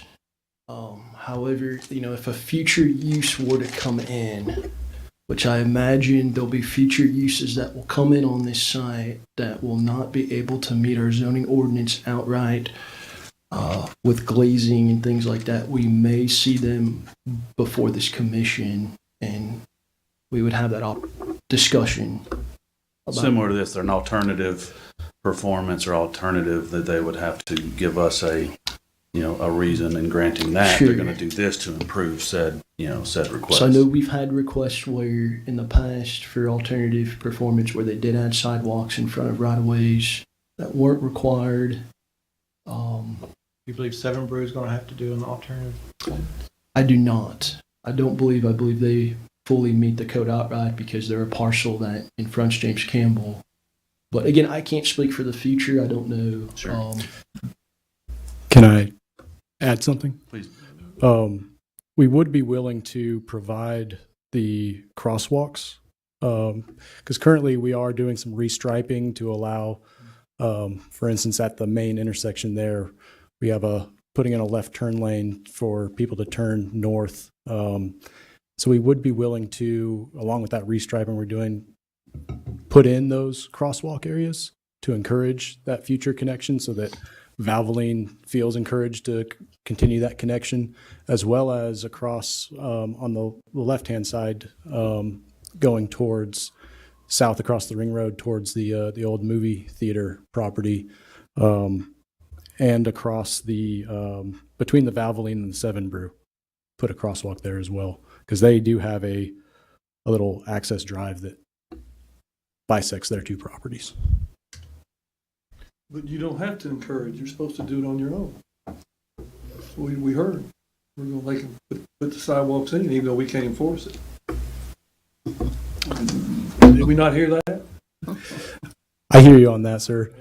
We maintain it's really going all the way to James Campbell with those pinch points. I can understand that part, and I understand what you're talking about. Mm-hmm. On the other, I'm trying to figure out how to do this, and I appreciate the goodwill that y'all built up. You're doing everything, but there's a lot of stuff that we have done and we have proved, and we never see it. I mean, and I don't think y'all are doing that, but there's stuff we have proved that are still sitting there waiting. People change their ideas, and right now we can't make Valvoline put in a sidewalk, and so that's where I'm at my crossroads. Sure. Y'all said y'all would encourage it, and earlier I'll make them do it. So, well, we can't make them put in a sidewalk at that point, but on the other hand, Valvoline is going to want to provide their customers the connectivity that may have to sit and wait, or that may want to go grab a coffee or a wing or whatever. I would think that those retailers would want that connectivity. But in any event. At this point, I think we have a motion and a second, so I think we should call the vote on that motion. Call the vote. Vice Mayor McBroom,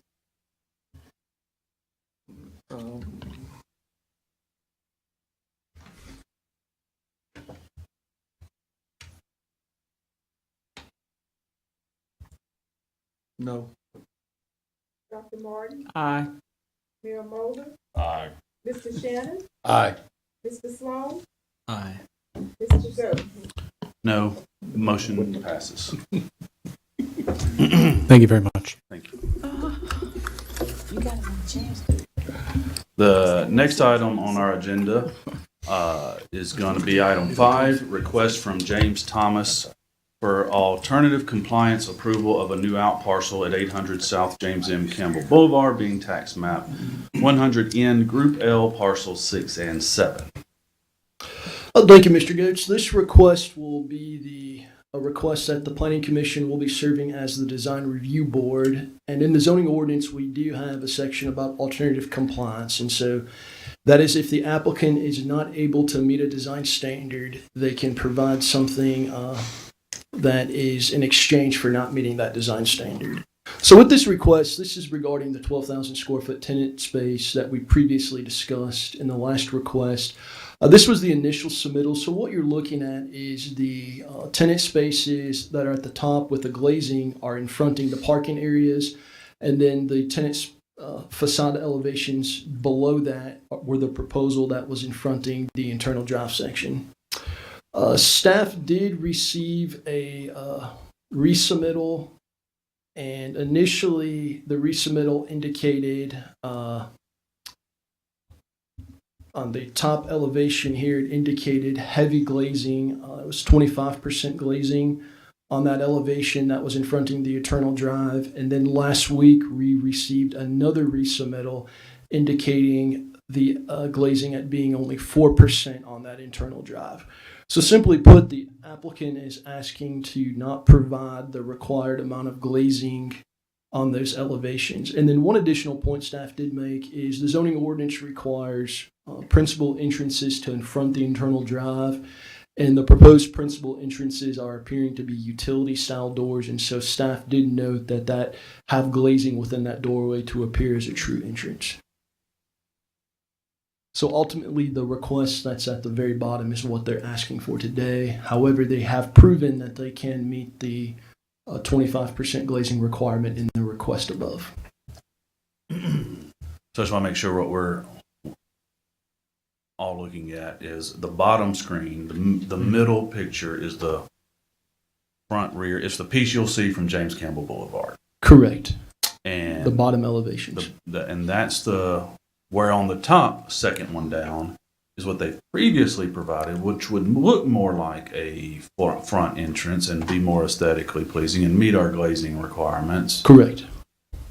They pulled that away and went down to this most recent one here where it doesn't have the glass or the glazing? Correct, yeah. They reduced it down from 25% initially to 4%. And then one additional thing I would like to note too is they are asking for a deviation regarding the facade material not having ephes over authentic masonry. It's ephes or stucco over a different substrate that's not masonry for the parapets, which is in similar precedent to what's existing on the mall tenant spaces that are currently built. Have we previously ever granted anything like that as far as, I feel like that was some conversation, maybe even with the Panda Express or something, or maybe not. I don't know where that. Yeah, I recall the Panda. So we've had this several times come up where our ordinance says that it has to be authentic stucco over masonry. So in a previous request that we heard earlier, they were doing stucco over true CMU block in the Walmart request that met the standard. This request, they're not proposing to have stucco over a CMU block. So with the Panda, I do recall, I believe they came back and just did brick because it was a kind of a gray area for them.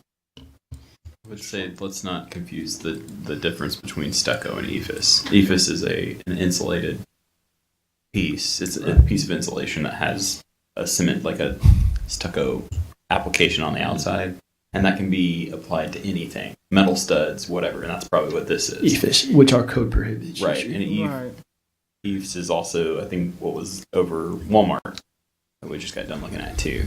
So traditional stucco is a different technique that would be over masonry, or you can cover a brick house, you can cover a CMU block wall with you kind of do this and glaze it on. So it's a completely different thing, and that's what our code requires.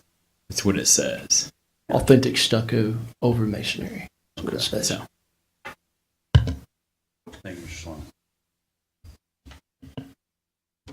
I just have a point of clarification. I may be on the wrong screen, but I see that it's the document that shows initial proposal, and then there's the second elevation is the back side of that initial proposal. Is that correct? He's in the staff. Yes. Sorry. Is there a better place for me to visit instead of the staff report? This was your first. Actually, no. This wasn't. This isn't the staff report. This is the 4.3 submittal. Look at your first building elevations. So scroll up a little bit. Very first. Yep. 4-3? Yes, sir. That's what I thought it was. Okay, so just this one-page document. Okay, so That now, so can you now tell me, the top is what was proposed, and this is No, sir. okay. The top is facing the mall, and the bottom is facing James Campbell, the internal drive.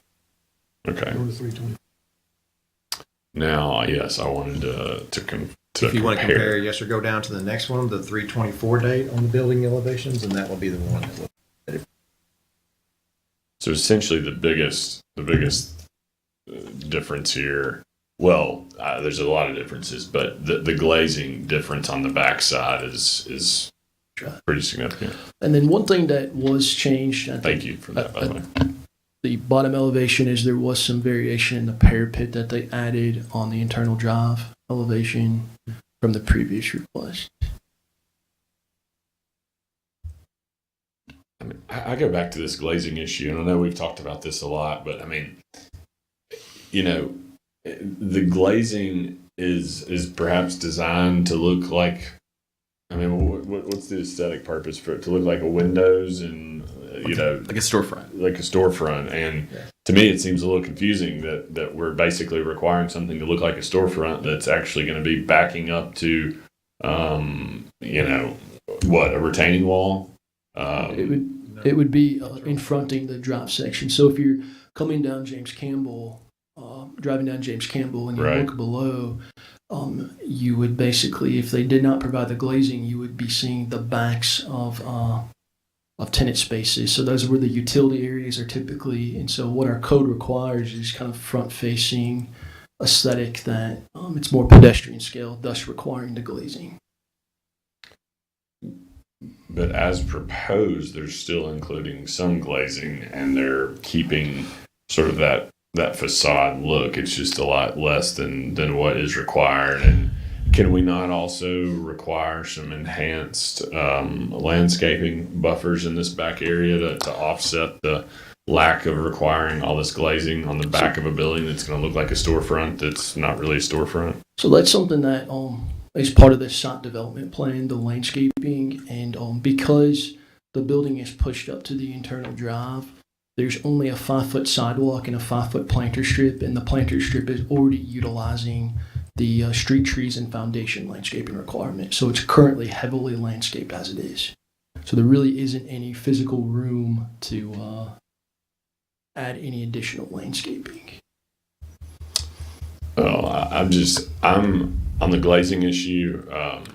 I'm amenable to. I don't think we need to on the building material situation here. In my opinion, I don't think we need to give in on that. I think there's been a few times that we've been requested of that, and we stood firm, and they moved forward, and I think we get a better product long term. So I don't know.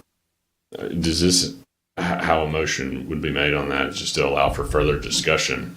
Or if there are any other questions first, but I guess I can make a motion to approve the alternative compliance as it pertains to their rear elevations and glazing requirements, but to deny their application as it pertains to building material requirements subject to technical comments. Possibly just get specific about it being the EFIS section, because they do meet the brick requirements on all other sections. Approve the alternate compliance request for any building material section that is not yes, sir. Adhering to the zoning ordinance. Correct. So would that be a proper motion? Yes, sir. We have a motion on the table, so we'll need to see if there's a second before we allow any discussion. Okay. Your motion, just to confirm, Mayor, is to approve with the glazing and allow them to, make sure I heard this right, amend the EFIS to conform to the ordinance. Is that right? That's what I heard. Yes, sir. Yeah. Right, to disallow them from going around what is required on the EFIS requirements. And that seems like a very fair motion, because whatever request they meet, we would just make sure it meets the ordinance, and it wouldn't have to be any further discussion. Also like to ask, y'all mentioned the doors, so those being hollow metal doors or a flat surface to be glazed as well, if we want to include that. That was something staff did have significant concern about. wanting to ensure that the doors do look like true entrance doors instead of being metal. Well, I think the way that we were told to do it earlier, if you'll amend your second, I'll amend my motion. I'll amend my second. All right. Well, I'll amend my motion to require glass rear doors. Is that in addition to everything else previously articulated? Now we have a motion and a second. I know we're opening for discussion. I believe the applicant did come forward. Do you have any comments that you'd like to? Yes, hello. James from MJM Architects. I think there might be some confusion with the materials. We're proposing authentic stucco on the bottom elevation where it has the rear with the reduced glazing opposed to the one above. That would be stucco applied over masonry. The only area where we would propose stucco to be applied over a sheathing would be on the elevation facing the parking lot, where structurally it wouldn't make sense to do a CMU block wall above storefront like that, which is why we would do a stud wall with sheathing and then stucco above that. So the only area where we would be proposing the material deviation would be with the stone. There is a requirement for authentic stone, and we are proposing a stone that matches what is within the rest of the previously redeveloped inline component of the center. So staff did not bring an issue up with the stone. There was a interpretation recently. We've had a lot of discussion about stone. So staff did not bring that up and really the stone is more of an accent type material. So what I'm hearing then is the front elevation that's being proposed is going to be true stucco over CMU block. Yes, sir. Okay, so when it comes in for building permit, we would have that detail showing true stucco over CMU block on that front elevation. Correct. Okay. And then on the main entry side, you guys are just going to have like sheathing lath and then just stucco that? Correct. Okay. I don't think your motion would need to be amended then, because there is no EFIS, so then it wouldn't matter. Right. I guess the only alternative compliance that they were requesting was relative to the stone, the stone materials that staff is suggesting. It would be the doors and the glazing. The doors and the glazing. Okay. Yep. Well, then make the motion to approve the request for alternate compliance relative to the glazing on the rear elevations and also requiring the doors to be glass doors. Second. We have a motion and a second. Further discussion? Mr.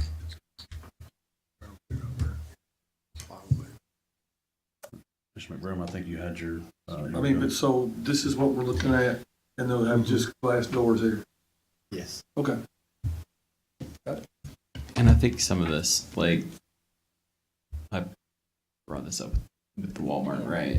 The glazing. There's a functionality to it, and our zoning ordinance has the back of these buildings to a thoroughfare. And where does your office go? Where does the trash go? So I guess on that note, and maybe another business, we can kind of just talk about some things that we might want to address or talk about as far as what our ordinance is still requiring, that we seem to be running into issues. So yeah. All right. So that being said, at this point we have a motion and a second. Any further discussion? Seeing none, we'll call the vote. Vice Mayor McBroom. Aye. Dr. Martin. Aye. Mayor Moses. Aye. Mr. Shannon. Aye. Mr. Sloan. Aye. Mr. Goode. No, and I don't know if I need to add a reason why, but I still think the other glazing could have fit. But anyway, it doesn't matter.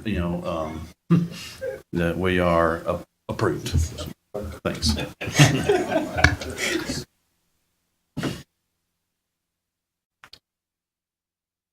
All right.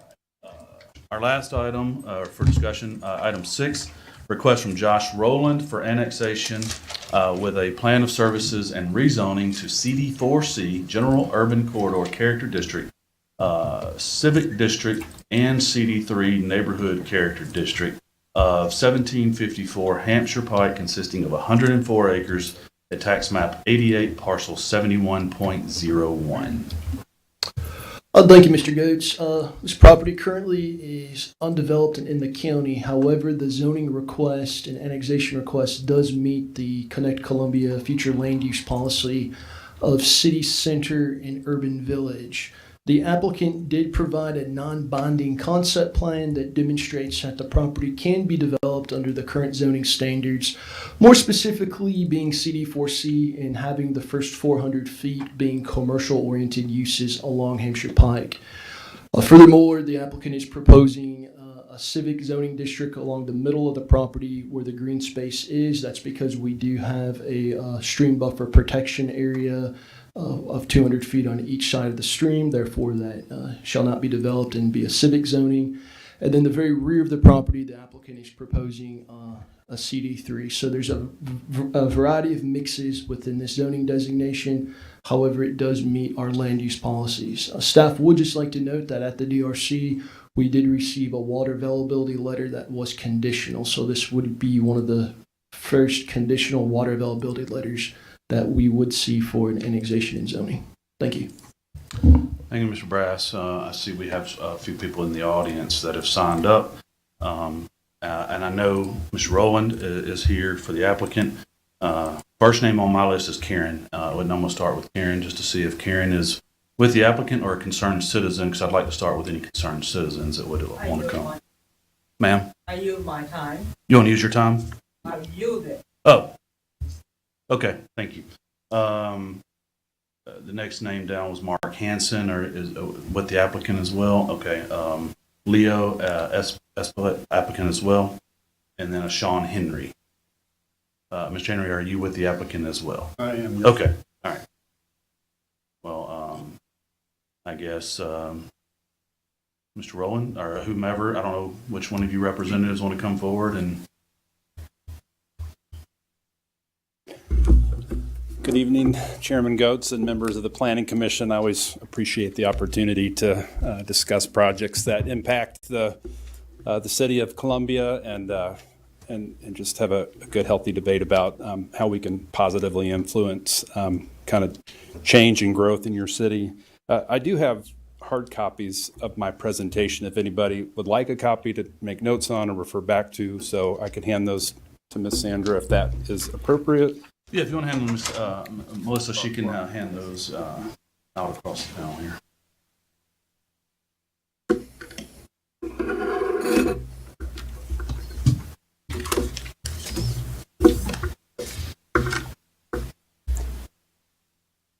I just want to start by saying I'm excited tonight to present an opportunity to annex and zone a piece of property that truly furthers the goals and framework of your recently updated Connect Columbia plan. And it also significantly improves quality of life for every resident for Columbia, we believe as well. And a nice little asterisk here is we're not requesting any variances or changes, so we don't have to worry about discussing those tonight. The property is 104 acres. We're proposing a true mixed-use development within this 104 acres. It's going to include Main Street retail and a grocery store anchor center. Here on our first slide, I'm going to cover a few different items. The first one on the bottom left, it's more of a big picture look at the city. You know, in the various colors, there are the districts with the council members in that area. Our site, as you can see, is surrounded on 3 sides by properties currently already annexed and zoned in the city. Another point that we'll continue to make and point out throughout the presentation is that we're catty corner to the community college here. That's an important neighbor of ours. We've had intentional outreach with the community college, with the dean there, and we'll share some of that information that we've garnered through those discussions. As I mentioned, this is a true mixed-use development. You know, we pulled one of our renderings here on the top right that we think kind of truly embodies the project, especially at the gateway entrance that we're proposing with a Main Street retail corner, and kind of in the background you see that grocery anchor center. We do have our broker here tonight, Stream Realty, who has helped us with this property owner. they're also very heavily involved in the commercial real estate side of transactions here in the region, and we have really kind of beat the bushes with the commercial folks. There is interest in this part of town. We'll talk about that a little more in a minute. I want to point out on the slide on the bottom right, we're in the city center urban village. It's also identified as the College Gateway area in the Connect Columbia plan. You know, that we're proposing exactly what is envisioned in your Connect Columbia document, which is kind of a hub for uses and for development in the community. One that is a gathering point for citizens on this side of town. We'll go on to show you that there's a real lack of services in this part of town. I'm sure you folks already know that. We're also looking at a couple of different zonings that were outlined by staff, kind of feathering density and intensity of uses from Hampshire Pike to the north. We kind of have this natural transition between our commercial and residential uses by that civic space that we'll hit on here in a minute. If you go to the next slide, please. This is just another enlargement here showing where the current city limits are. We're bordered to the east by the CPWS site or parcel owned by CPWS. We're bordered on the south by Hampshire Pike and properties that are owned by the community college, both the DMV and then just to the south and east, the community college campus as well.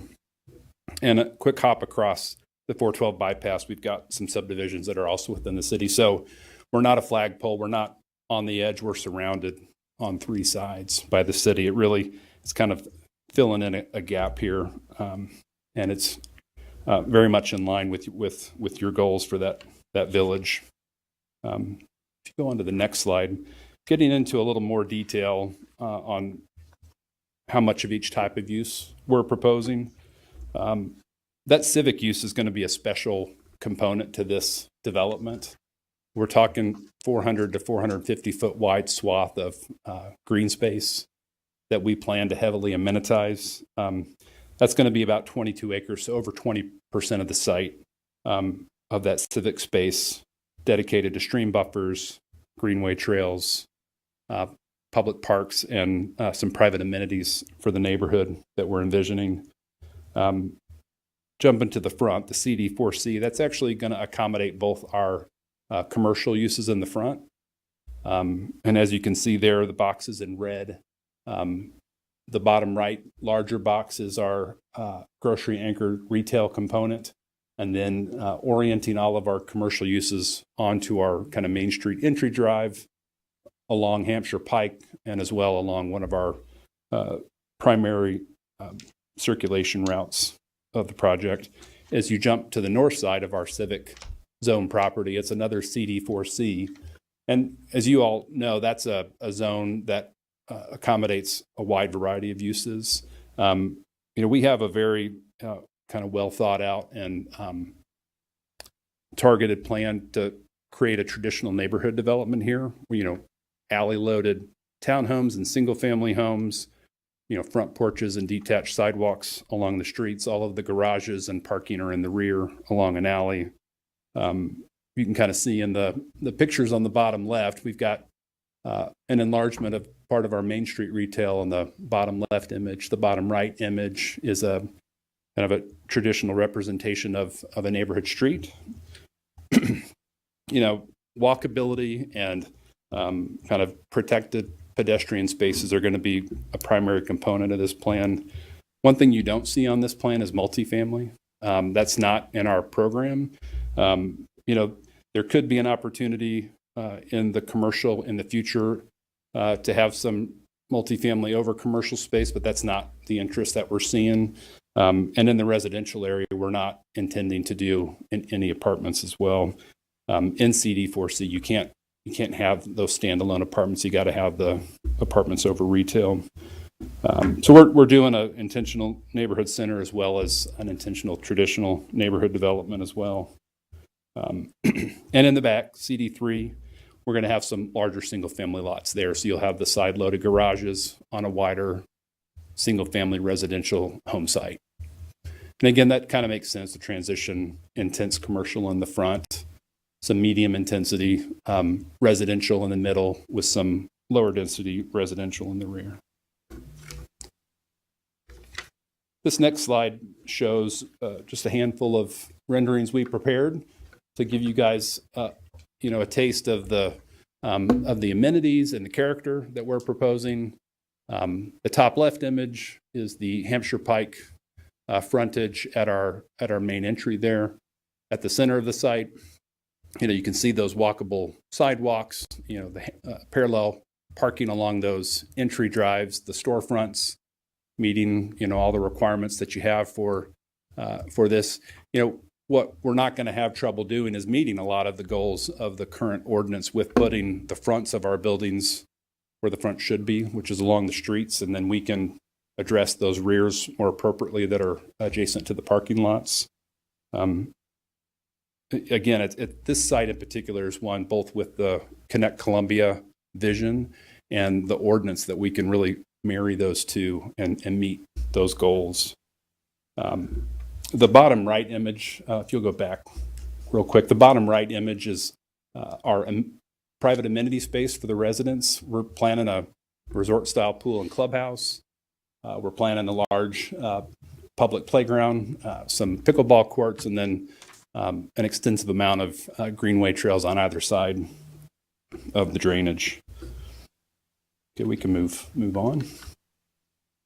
This is another compelling component of the project, we believe. And, when you bring a commercial component like this to a community, it's important that you really be intentional about the treatment of the frontage. The image on the right shows what Hampshire Pike looks like today. It's a 2-lane paved road with some asphalt shoulders. We haven't done a traffic study yet. I actually do have one of my partners, Leo Espelette, here tonight, who's going to give some additional details about some traffic analysis that we have done.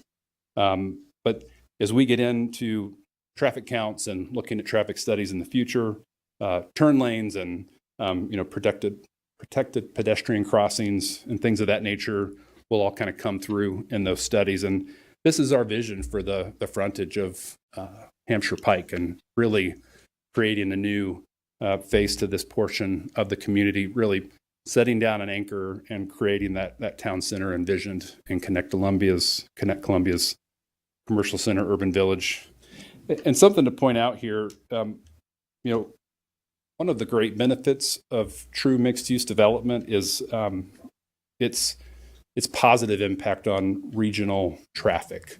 We're keeping new homes, new residents near to the commercial centers so that they're not traveling to all different areas within the community to shop for groceries or to, go to a salon or visit your CPA. We'll have opportunities for office and retail and restaurants all within this neighborhood. And in a minute, I'll show you kind of a heat map or an area map of where both current development is planned and where the services are lacking, and start to connect a few of those dots. And another benefit of private development and growth is that they can fund improvements to public infrastructure. This improvement along Hampshire Pike is going to be funded through this development. So we'll be increasing pedestrian safety measures along this frontage. Something I failed to mention on the previous slide, and you can see it here. Bottom right, far right-hand corner of the master plan, there's a little squiggly red line and a label that says connection to the community college campus. In our discussions with the dean there, she indicated that this type of development would be of great value to the students there. Places for folks to leave campus and eat and shop for groceries or just do whatever they need to do. Maybe sit down in a coffee shop and study in between classes. She really saw those opportunities to be a great addition to this part of town. This is something that's lacking right now, and a commitment that we've made and that they have, just in conversation said they would they would be interested in is a greenway connection from our gateway over to the campus so that there's kind of a safe pedestrian connection to and from. Wouldn't require students to get in cars and drive across the street, which they certainly could do if they needed to. So that was a kind of a nice organic conversation and an opportunity that developed in our discussions. So if you would go to the next slide. And so this regional impact slide here has a lot of interesting talking points. If y'all are familiar with your very resourceful GIS database, this is your development activity tool, and it's got properties highlighted in red and blue that are either entitled or under development. And what this identifies is that one thing we have done is done kind of a census, if you will, identifying that there's already about 13,000 residents in this 3-mile radius. And there's almost 5,000 homes approved or under construction within that 3-mile radius. That's going to bump that population density up to 23,000. And at the rate you're getting building permits, that could happen in 4 to 6 years. So this part of town, as you well know, has seen a lot of opportunity for growth. And this site is dead center in the middle of that. The next slide in a moment I'll show you. It just shows where the services nearest by are. And they're at least 3 miles away. And because of circuitous driving routes, they're further than that. So these 20,000 residents are going to need shopping, and they're going to need restaurants, and they're going to need just general commercial opportunities.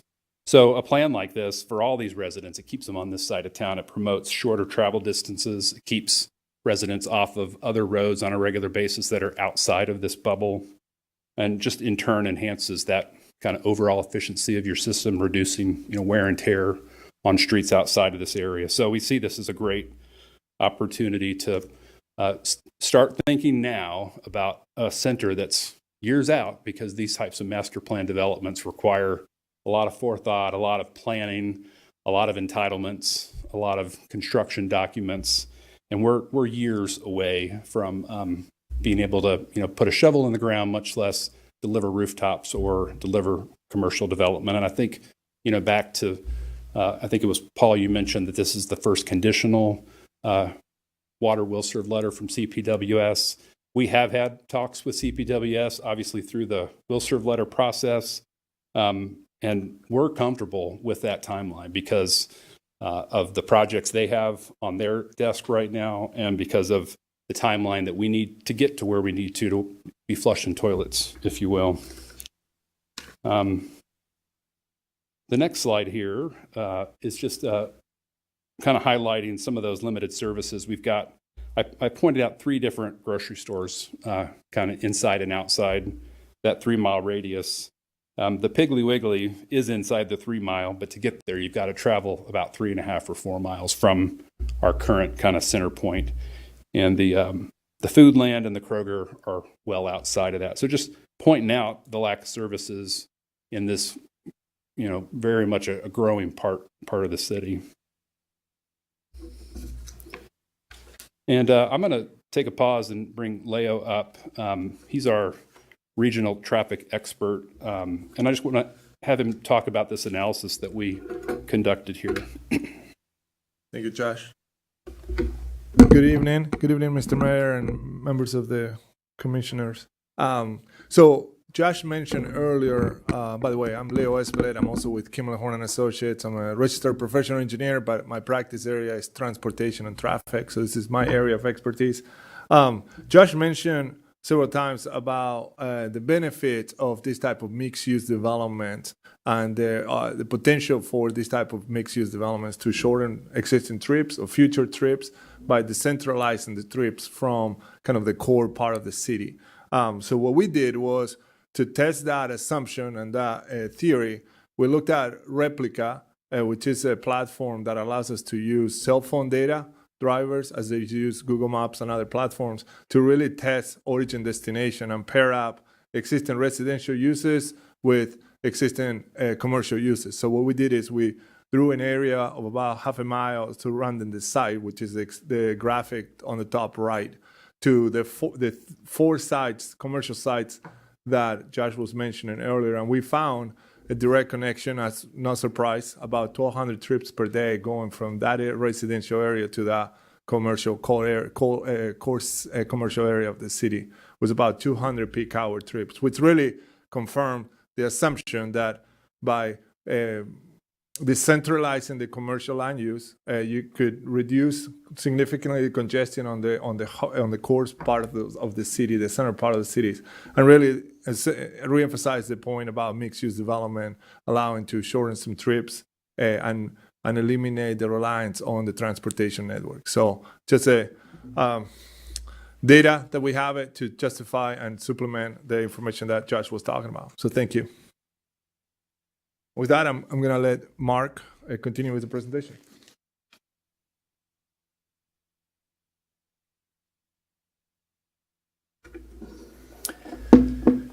Members of the commission, my name is Mark Hansen with CLQ Land, Colmenar Investments, and we appreciate you hearing this project today. And just want to reiterate, today is just a decision about annexation and rezone.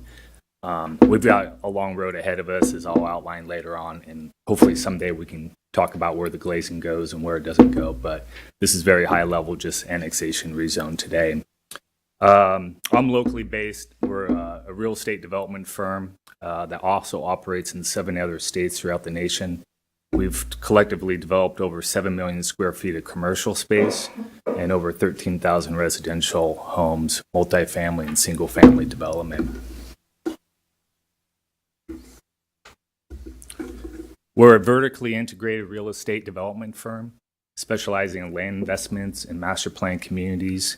We do land development, the horizontal improvements, and we also go vertical with commercial, retail, residential, and industrial.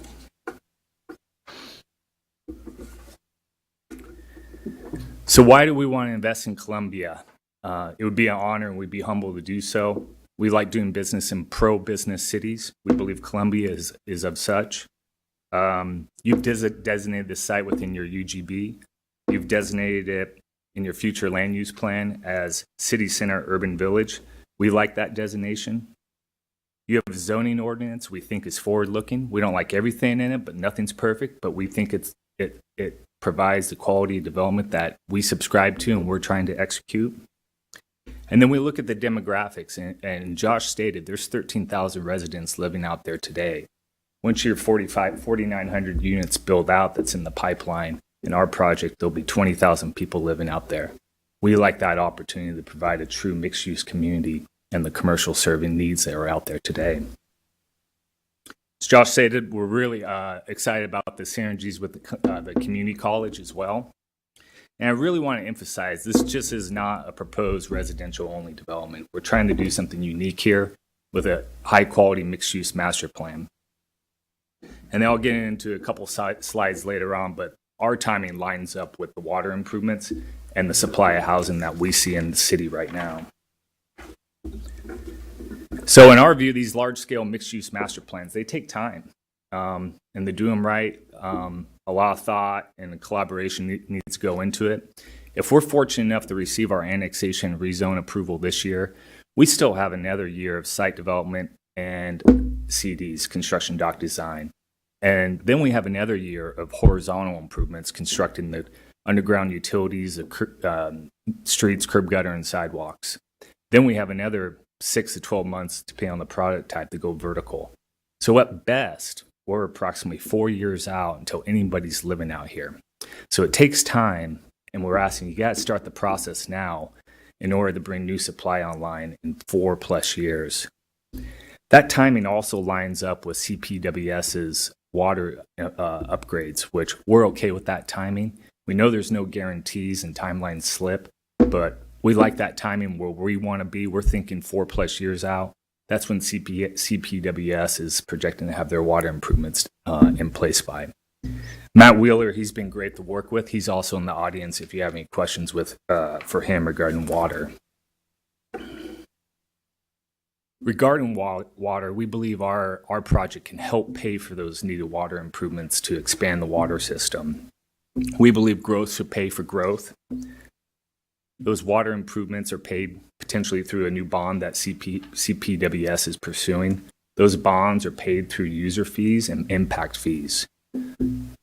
We are estimating we'll provide about $5.8 million in water impact fees and $31,000 a month in user fees. If you're going to issue bonds or build new facilities, in my view, you got to lean into development to help lessen that strain on existing taxpayers, because they're going to be on the hook for paying that bond back via their user fees. Our development coming online in 4 years only lessens that pressure on existing ratepayers to pay back that bond and those water improvements, hence growth pays for growth. Then we don't want to invest in a community that doesn't need housing. But in our observations based on the supply that you're tracking on your website, and then our private market intelligence data, Zonda, that we subscribe to, both of them sync up. And we're seeing about 11,500 unit supply in your city right now. According to your financial report last year, you did about 2,900 building permits, and you're projecting the same next year. If you keep at that rate, you have about a 3.9 year supply of housing in your city. We like that because if we're annex rezoned, we're coming online in 4 years to meet that need in 4 years when you run out of supply. I'd also like to underscore, even if that supply doesn't absorb as quickly as possible, the majority of that 11,500 units, it's a product that's not going to compete with us. A lot of that 11,500 is multifamily or large lot single family development. We're proposing no multifamily. And then a lot of our product is, as Josh said, is traditional neighborhood development, alley townhomes, single family development.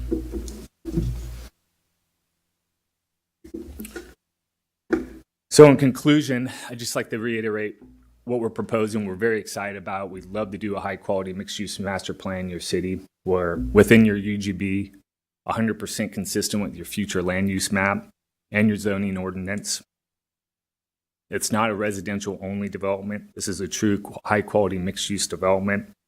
If it fills your housing needs in 4 years, when we see that you're going to be running out of housing, it's not going to compete with the housing that's online now. It's just a different product.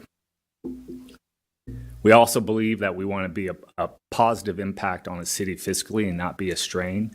And so we believe with the 12-acre commercial center that we will generate some sales tax revenue for the city. I believe last year, 29% of all of your income came from sales tax revenue. So we believe this project will be a net benefit fiscally for the city. And then that we can also help lessen that pressure on any water improvements, any potential water bond that's issued with our user fees and our impact fees. Lastly, we just ask that you start the process now because it's a long effort. Our vision's out 4+ years, but we have to start that process now for annexation rezone. And we just see the west side of town desperately needs now and in the future more services, help create a higher internal capture rate of vehicle trips, lower vehicle miles traveled, and a more self-contained west side of the community. We really appreciate you considering this project. We'd be honored and humbled to execute in your city, and we're happy to answer any questions you may have. Thank you for the presentation, for all involved. I actually learned a lot. A little scary that there's cell phone data that kind of can track every. I mean, I know all this stuff, but at the same time, it's like, wow, that's pretty interesting. That that's you just can do that from the computer, or whatever. It's pretty interesting. We don't know who it is. We just got Right.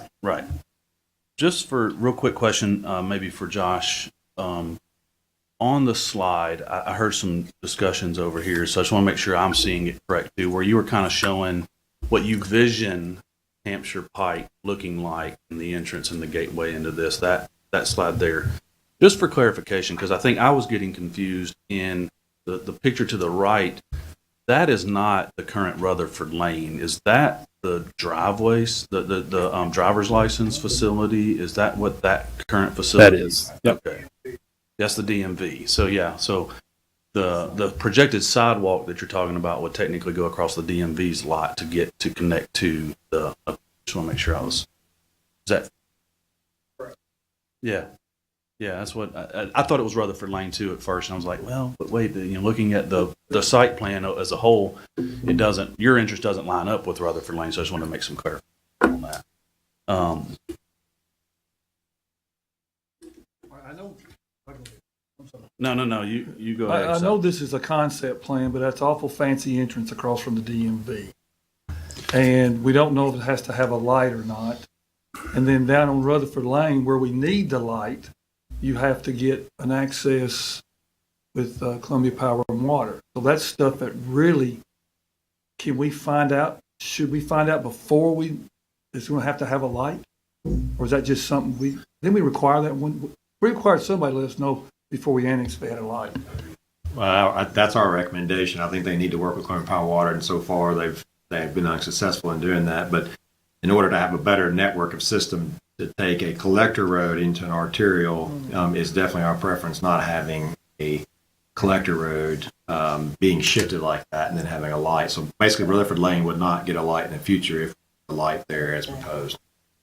That has definitely been our request from the beginning, is to working to create that road network in the future. And can they put a median down Hampshire Pike like that? They take some of their property off? If that's between them and TDOT, they would have to submit the design to TDOT for that divide. Yeah, I mean, this is an illustration. This is kind of our kind of goal or ideas of beautification for Hampshire Pike, as Paul mentioned. Oh, yeah, all that's part of the sales pitch. Yeah, it looks is. like And, this, but if you can't do it, then we don't know if you can do it or not. well, and to answer your questions around Rutherford Lane there, we have had conversations with CPWS, and we are committed to building the infrastructure, whether it be here at the location shown or at Rutherford Lane. We'll do full traffic studies when we come in for site development plans.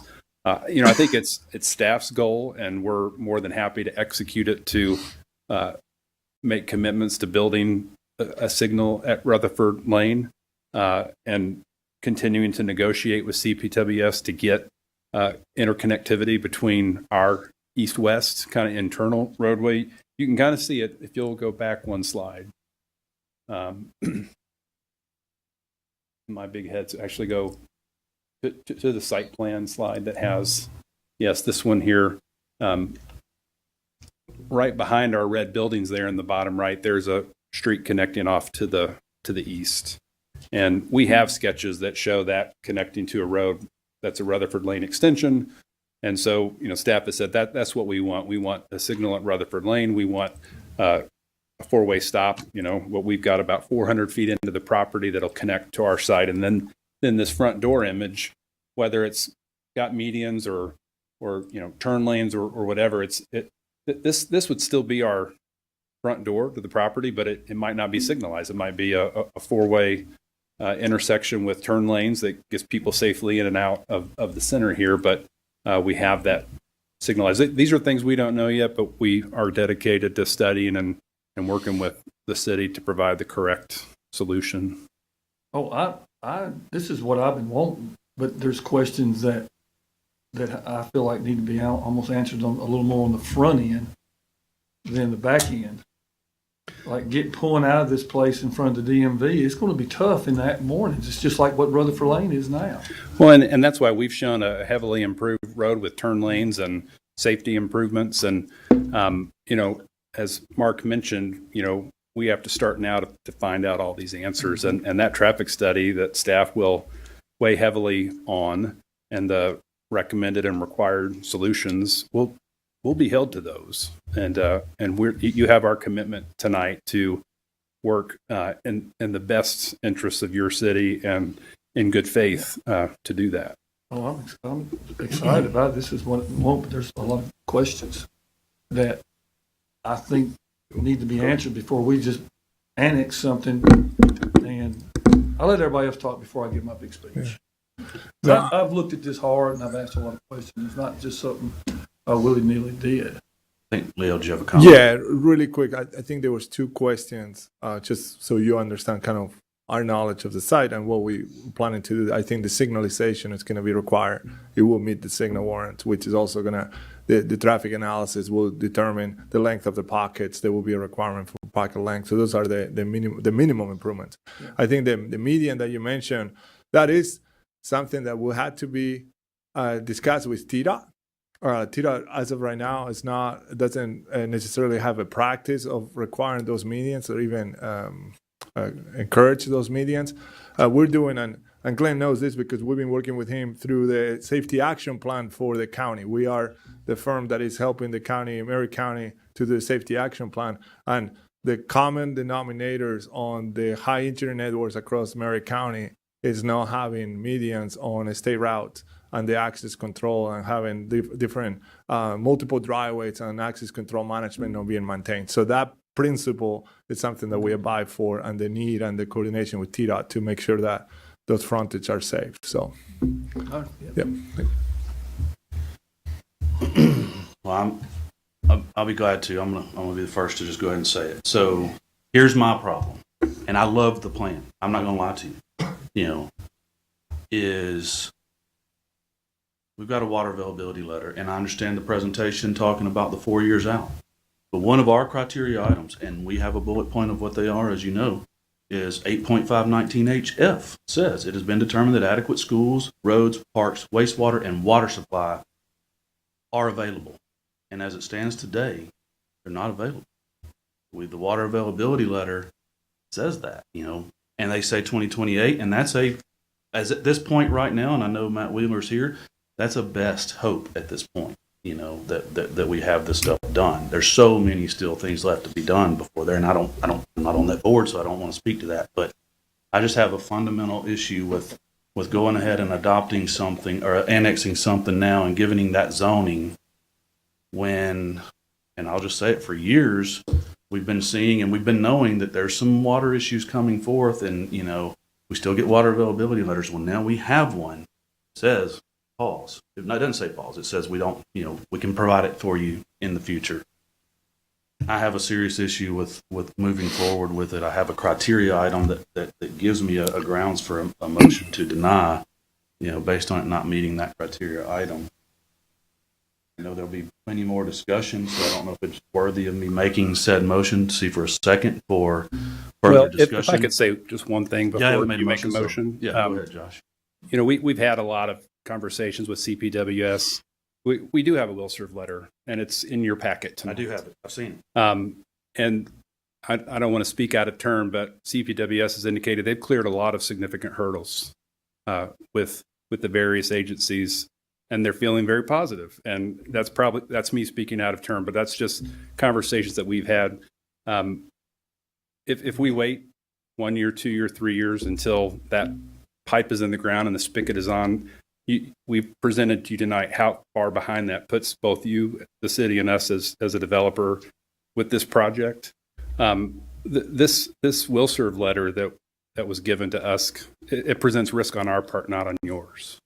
And so we request that you look at that good faith letter from CPWS that was put on their letterhead and issued to us as a will serve letter, and that we submitted and staff accepted as the will serve letter as such, and that not be the main issue tonight, because I think the main issue is the potential of this project and all the good things that we can do.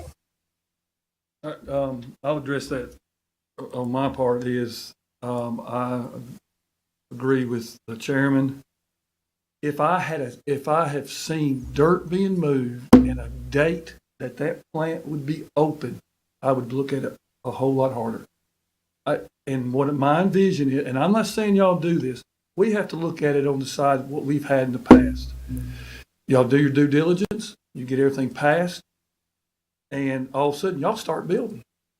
2028, we're going to have water. You get the infrastructure put in, you get the thing ready. All right, CPWS, where's my water? You said maybe 2028. What's at the end of 2028? Y'all start putting pressure on CPWS and the city. We want our water. Why should we take that chance now till we can see when that plant will be built? There's still a lot of hurdle. CPWS haven't even bought all their easements yet. And one person going to court could shut that thing down. And my response to that concern is that our request tonight is only the first hurdle, and that letter only gets us past this one hurdle of annexation and zoning. But still, it's 2023. It takes you. I know the process you got. You could actually have vertical, this thing finished, be building houses in 3 years. you could almost have 100 houses built in there in 3 years. We'll never get that far if we can't get approved construction documents with CPWS and a full commitment that's paid. And we won't get that if that project isn't on track. So I guess that's my point is that. But I don't know that. I mean, I don't know what y'all are going to be doing in a year. Y'all could sell the project. Look, we've got this annex. We're out of here, y'all. And that's what we have to look at. Goodwill, and Josh, I like it. It seems like every time we come with a project, we're on the opposite sides. But that's my reasoning behind it. If I knew when that thing was going to be open, they could say, Randy, or it's going to be 2 years. We've got everything going. And I've even thought of this. What if we get in a COVID situation? They can't get the pumps. They can't get the material to finish it. We've had to turn one subdivision down because they couldn't get the pumps for their pump station. We said, no, y'all can't do it. And the way this crazy things is in this environment now, political environment, you might not be able to get it. So I don't think it's worth the chance right now for the city to annex this with so much unknown down the road. And y'all do have some other things y'all can still be working on with them. So that's my opinion. I just have a question to that point, because I think those points are very well taken, both of them. But isn't it not the case that they are taking the risk of that water availability not being there because they're not going to get approval of, for example, their preliminary plat or site plan until they have and can show a water availability letter? And so to me, the way I was hearing it until, y'all articulated it the way you did, which I think is the way to say it, but the way I was sort of hearing it was they're sort of willing to take on a risk of going to the next step, recognizing that this letter regarding water is conditional. And it may be, Vice Mayor, that, at the rate things are until we get a little bit more clarity from CPWS, that we're going to start seeing a lot of these conditional letters. And if we're going to say no, because the letter is conditional, notwithstanding the fact that the developer is willing to take on the risk to move forward, not having a water availability letter, then I think then all of a sudden, you're going to see some trends going in a direction that, some of the opportunity right now that we have to capture on momentum on further, particularly retail and commercial growth is going to be in jeopardy. Because I understand that. But the way we've seen this in the past, there's no guarantee when they'll start their retail. They'll probably get all their other part done first. Retail would be last if they get it even put in. So we could see that 10 years down the road. Right, but is it not true that they couldn't do any of that unless they first come get an additional approval from us that's going to require them to have a water availability letter? Or does this basically give them, this doesn't give them free reign to, they have to present first they're going to have to do a traffic study, right? There's a lot of hurdles, but they would still have to have an active water letter saying that there's availability in order for their project to begin. Would they not, Paul? Yeah. For to do a preliminary plat, they've got a will serve letter 2028. Right. That's so their risk. If it should move forward, their next steps is the site development plan and the preliminary plat, which they would have to have the water letters at that. So they won't have it. Well, when would they have it? 2028? The thought, I would think that the thought would be is that before they submit it for approval, they would go back to CPWS and get a letter that would allow them to continue investing the money that they're going to have to invest to keep this moving forward. But the way I've seen it, CPWS is going to do it pretty generic. You're at your own risk. Is the way they're doing it. I would see it.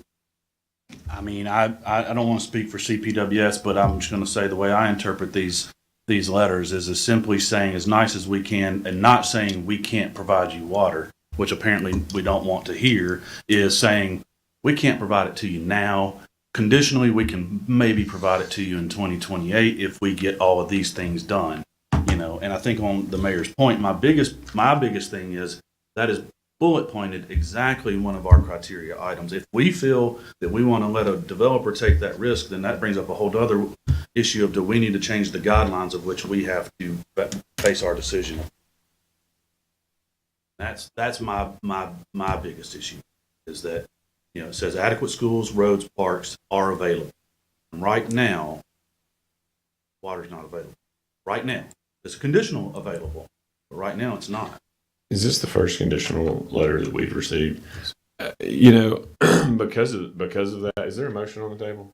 I didn't know. Because of that, because this is the first conditional letter that we've seen, because there are a lot of active, ongoing conversations currently as we speak with CPWS, I would make a motion to defer this. I'm not necessarily in favor of what's been presented.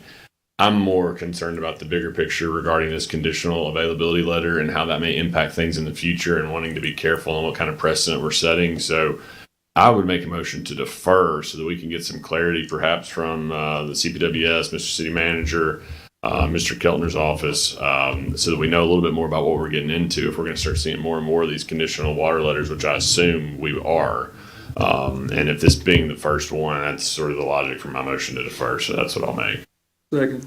I have a motion and a second. Any further discussion on the motion? See, now we'll call the vote on the motion to defer. Vice Mayor McBroom. Aye. Dr. Martin. Aye. Mayor Moulder. Aye. Mr. Shannon. Aye. Mr. Sloan. Aye. Mr. Goode. No. Motion to defer passes. Brings us to, sorry, let me go back. Other business at this point. And I guess maybe since I did bring it up earlier, I know it's late in the game, but do we want to potentially ask the question right now of staff about, do we need to look at the glazing front section forward facing of buildings on a thoroughfare that we've now had a couple of issues come up that, you know, are going to ask for this alternative, performance. You know, I mean, we just went through the review of the documents. Right. I can say in this particular case that a lot of that had to do with the placement that they chose to put there. There was other placements that you could put the building in and you would not have near many issues. But there are other entities that are meeting our glazing, so I think that's important to point out too. So, and it's not as though this one couldn't have been a lot closer. They just chose not to be closer to that glazing. Which I think from the criteria items of what our alternative performance is, you know, it's technically, I think what we've designed this alternative for is to not be a variance request, but to be like, what are we going to give you? What was in exchange? What was in exchange? What did they give you better than what? Which I know Mayor Moulder has alluded to it in the past regarding glazing. The way we set up the ordinance is that staff has the ability to do alternative compliance. Key word, though, in the ordinance, it does state that the goal is substantial glazing. So there are situations where they may not be able to meet the full 50%, but there's other elements that they can add. In the particular cases we've unfortunately seen those, they've reduced that glazing so much to where it creates an uncomfortable level for staff to even entertain at our level. So I know the goal historically has been to be more amenable with applicants to find deviations without them coming to the planning commission. But there are situations like we've had tonight where they're just way too substantial for staff to do. And I get that. And Mr. Keltner, I know that we just went through an amendment on this very issue because it was one of the hot topic issues. But I think about some of the developments that have fallen under this new ordinance and some of the complaints I've received about the way the building is oriented and how it looks, and you can't tell what's the front, what's the back. And then driving down the other night, I was driving down past the new Dollar General on Williamsport Pike, and the glazing, if you drive at night heading what would be west, the glazing on the side of that Dollar General, it makes that Dollar General, until you get to the front of the Dollar General, you don't even know that there are any lights on that building. That black glazing almost serves as a blackout to where it looks like a vacant structure that's not even there because it's got this black glazing. Not saying that if it was just brick, it would look different, but it looks like the lights are turned off and the building is closed, and then you get past it and you see all the lights and, some cars. And I think there's some unintended consequences from this glazing situation, and I do think it should be an ongoing. Maybe the suggestion is to let staff have another conversation and see if there's anything else they recommend. Defeats the purpose.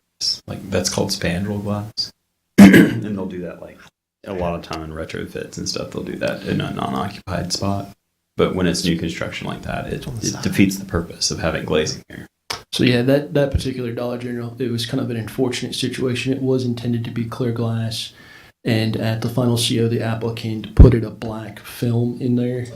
So the intention was for them not to put any. That comes back to the concept of clear glass. We ran into that where if it is glazing, it has to be clear. And we've had situations where applicants have put black film or tint over the clear glass, and then that kind of creates the question about is it clear glass, is it tinted glass? But I think to the overarching point, though, I mean, you take the Honey Farms development, for example, I think once you see that developed, I think there will be a great sense of pride that we have something that's unique, not cookie cutter. It'll really make a staple for Columbia. I just think we've hadn't seen a lot of these things play through, similar to the Whataburger. You know, it'll probably be the most unique looking Whataburger that we've seen, and I think applicants have responded well. But point taken of the So amount. did that Dollar General not follow what they were supposed to do on the glazing by putting that tint in? And if so, how did they get their CO of? That did come up. It was one of the things where they had put in a very fine print that there was going to be a blackout tint on there. So it was one thing that was read, and we've learned from that in the future to be more cognizant of those type of things. Well, good. So I wasn't necessarily totally off by thinking that looked a little odd when you drove by it. So I'll certainly take responsibility for that. I know me and Mr. Archibald, we went out on site, and it was one of the things that in the very fine print on the plan set that it was going to be. So, I'm not looking to throw blame on that. No, I understand. I Things like that do come up, but I think those are lessons learned in moving forward, and they create conversations for why we don't do that. So I think you make a great point. In the future, when folks do ask that question, we can allude to them well. It kind of creates an empty condition there. I think the question goes back to like we're kind of forcing the hand on making something that isn't functional and trying to make it functional, right? So like the second story windows on the McDonald's, those are probably going to look like that. They're not going to have somebody out there. There's not going to be lights. And it's like, what are you really achieving by just changing the material to glazing when you could? Because I think there's a better use of time and labor in articulating the facade to have like a bump out or have like some movement in a brick or have a different brick pattern. Like give me a herringbone, like an opening that looked like a window was there, not just some black glass, you know? That's my diatribe. I think the ordinance is doing a lot. I think what we have seen coming through site plans, you're going to, like Austin said, you're going to be very impressed in the buildings. I'm not saying it's perfect by any means, but there has to be, in my opinion, there just has to be good reason to deviate from that, not just because we put the building in a bad spot or we just don't want to do that. If it's possible to do that, let's do it. And if it's not possible to do it, well, then let's trade offers. Just as you were saying, I mean, instead of having the glazing in that building, we could have done just a trim out with the herringbone pattern in there to kind of emulate some of that. We're not getting those either. They're just, I don't want to do it. And now, unfortunately, we created something, I think, to help us be more flexible, but our fear was that it might be used against us in a way to just try to bypass our requirements. And I'm starting to feel that that's what we're starting to see more of. So if we need to change that, I'm more than happy and to work with James on that too. He has more experience than anybody we have as far as the architectures and what he sees throughout other communities as well on recommendation. James, are you willing to sidebar with staff at times? Oh, of course. Okay. That sounds like we got a very opinionated. Just continue conversations on that. Yeah. I just hate to see having to go against staff on those issues so constantly. If there is a happier medium to that. But thank you for that conversation, and Mr. Brass, thanks for very well-oiled meeting. Unless anybody else has any other business, I'll make the motion to adjourn. Second.